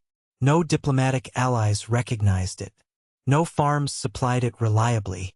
No courts protected its merchants abroad. It survived through movement and weakness around it. When that weakness ended, the Republic ended. This is why the Golden Age was so brief. Piracy was strongest in the gap between Old War and New Order. For a few years, the gap remained open. Then it closed. And every famous captain was caught somewhere inside it. Imagine, then, one final night in Nassau before the governor arrives. The harbor is crowded with sloops. Some lean against rough docks. Others rest at anchor beyond the shore. Lanterns move between ruined buildings. Music escapes from a tavern and drifts across the water. Men sit beside coils of rope, repairing torn canvas by weak light. A carpenter shapes a piece of timber. Someone rolls a barrel toward the beach. A captured coat hangs from a nail. Pistols lie within reach. The air carries salt, smoke, sweat, fruit, tar, and rum. No one calls the place a republic. They simply know that no royal officer controls the night. Benjamin Hornigold stands somewhere among them, still thinking like a privateer even as the war that justified him fades into memory. Henry Jennings counts Spanish silver recovered through violence from a disaster on the Florida coast. Charles Vane watches the harbor and believes he can outrun anything. Edward Teach is not yet the full shape of Blackbeard, but men have begun to notice him. Samuel Bellamy dreams of wealth enough to change his place in the world. Young sailors listen. Some have been beaten by merchant captains. Some have deserted naval ships. Some have escaped bondage. Some are simply hungry. They hear that a crew can elect its captain. They hear that treasure is divided. They hear that a common sailor can stand equal on deck with men born above him. They do not hear the storm that will break the Whydah.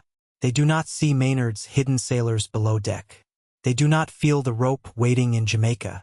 They see only the harbor, only the ships, only the open road beyond the reef. This is how every dangerous age begins. The future hides its price. A few years later, the same harbor looks different. Fort Nassau has cannon again. British colors fly above repaired walls. Woodes Rogers issues orders. Former pirates seek ordinary work or leave the islands. Merchants count legal cargo. Soldiers watch the water. The taverns remain. The sea remains. But the feeling has changed. A pirate ship can no longer enter openly and expect trade. A crew must hide, scatter, or accept pardon. The community that gave piracy strength has become a memory. Far away, Blackbeard's head hangs from a bowsprit. Bellamy lies beneath Cape Cod waters. Bonnet waits for execution in Charleston. Rackham's body is displayed near Port Royal. Mary Read dies behind prison walls. And Bonny disappears. Vane is carried toward the gallows. Roberts still sails, but his final broadside is coming. The Golden Age does not end in one battle. It ends in separation. Captains lose havens. Crews lose trust. Pardons divide old allies. Naval ships close routes. Courts turn communities into prisoners. Storms finish what governments cannot. One by one, the lights go out. And yet the story refuses to disappear. Why? Partly because the pirates lived quickly. Their lives contain transformation. An ordinary sailor becomes a captain. A wealthy landowner becomes an outlaw. A captive becomes the leader of hundreds. Two women step onto a deck where society said they did not belong. A ruined colony becomes a haven. A slave ship becomes a pirate flagship. A royal privateer becomes a governor sent to destroy privateering's children. Every transformation creates tension. Every freedom carries a cost. The pirates also force us to ask uncomfortable questions about law. Was Henry Morgan a hero because a governor approved his targets? Was William Kidd a pirate because his investors abandoned him? Was Hornigold less guilty after he accepted a pardon? Did the state become moral when it replaced the black flag with a naval ensign? The answers are not simple. Law mattered. Pirates robbed and terrorized people. Suppressing them protected countless sailors. But legality followed power. Empire decided whose violence received a commission and whose received a rope. That truth is larger than piracy. It runs through the entire age. The Golden Age also asks what freedom means when it is purchased with another person's fear. Pirate crews created votes and shares for themselves. They did not create freedom for everyone they encountered. They challenged hierarchy inside their community while taking choice from those outside it. Their rebellion was real. So was their cruelty. The two truths sail together. This is why the pirates remain human rather than becoming symbols alone. Blackbeard was not the devil his enemies described, but he chose to build a devil's image because it made surrender easier. Bellamy may have criticized rich men, but his fortune came from armed seizure in a trade system built on slavery. Roberts disciplined his crew and dressed with elegance, but his success depended on fear across several oceans. Bonny and Reed broke gender boundaries, but they did so aboard a ship that preyed on others. Rogers restored order, but the order he restored was not justice for all. No one escapes contradiction. Perhaps that is the deepest reason the story endures. The Golden Age resembles the sea. From a distance it appears simple. Blue water, a horizon, a sail.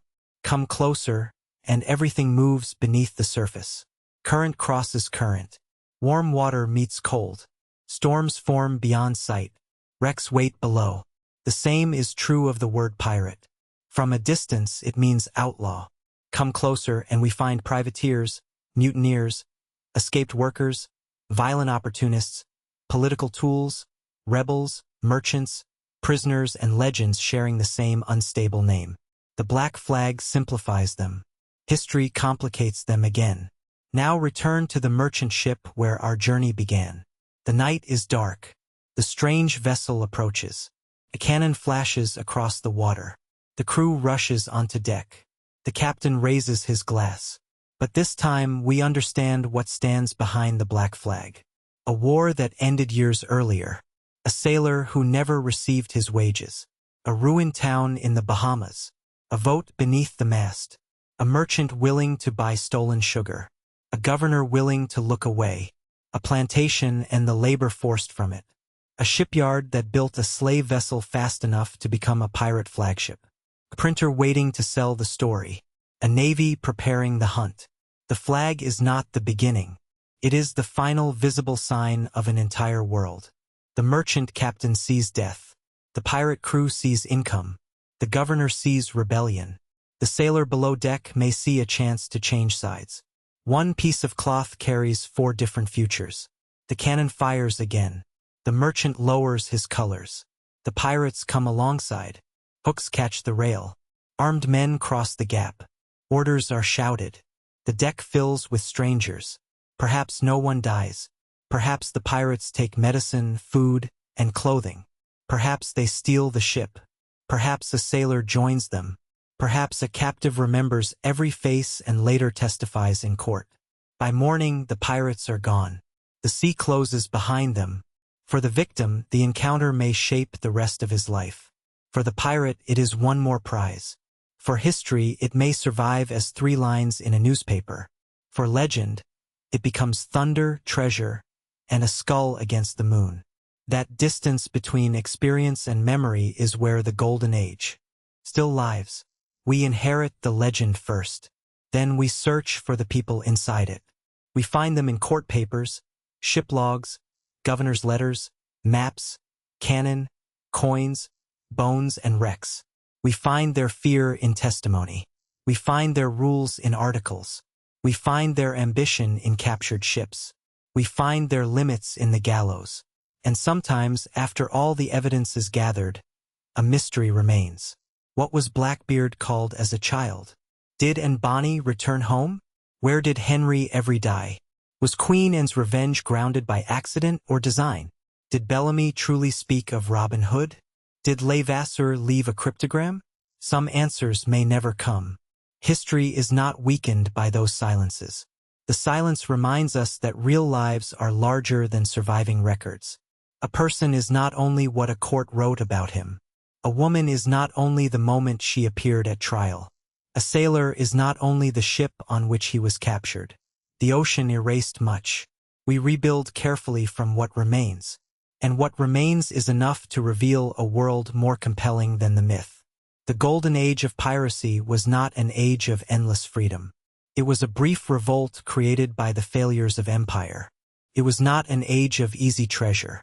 Most prizes carried ordinary goods, and most pirates died before enjoying wealth. It was not an age without rules. Pirate crews wrote rules because life without cooperation was impossible. It was not a war between civilization and chaos. It was a struggle between competing forms of order. The pirate ship organized itself below. The empire organized itself above. For a few years, the smaller order outran the larger. Then the larger learned how to catch it. History remembers the black flag because it rose so visibly. But the final victory belonged to quieter forces. Paper orders sent across oceans. Merchant pressure in London. Pardon deadlines. Local courts. Naval budgets. Informants. Charts. Shallow draft vessels. The machinery of government moved slowly, then all at once. By the time the pirates understood, it was already too late. That is the true ending of the Golden Age. Not a treasure buried. Not a final toast in a tavern. Not one heroic last stand. A system closing around people who had survived in its gaps. The flags came down. The havens emptied. The ships sank or returned to trade. The names moved from wanted notices into books. And the sea continued as if nothing had happened. Today, waves still break over the Florida Treasure Coast. Wind still crosses Ocracoke. Storms still strike Cape Cod. The harbor at Nassau still opens toward the same blue channels. Beneath the water, iron cannon rest where crews once shouted. Coins lie beside sand and shell. Timber disappears slowly into the seabed. The physical world grows quiet. The story does not. Every generation raises the pirates again. Sometimes as villains. Sometimes as heroes. Sometimes as costumes. Sometimes as warnings. But the real Golden Age asks for something more difficult than celebration or condemnation. It asks us to see how ordinary people become dangerous when war teaches violence. Peace removes work, wealth passes close by, and law protects only those above them. It asks us to remember that rebellion can create freedom within one circle while inflicting suffering beyond it. It asks us to notice how power changes the name of an act without always changing the act itself. And it asks us to look beyond the captain toward the crew, beyond the treasure toward the trade, and beyond the flag toward the world that raised it. Blackbeard's smoke has cleared. Bellamy's bell has been lifted from the deep. Roberts's scarlet coat is gone. Bonny's final years remain hidden. Rogers's fort has outlived the republic he destroyed. The Golden Age lasted only a moment. The shadow crossed centuries. Perhaps that is the final truth of piracy. The pirates failed to build a lasting world. But they built a lasting dream. A dream of leaving the shore. Of choosing one's own captain.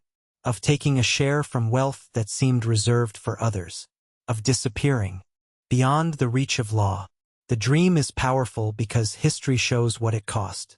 Freedom without responsibility became fear. Equality within the crew became violence beyond it. Fortune became pursuit. Reputation became a death warrant. The open sea became a narrowing trap. History remembers the adventure, but it must also remember the price.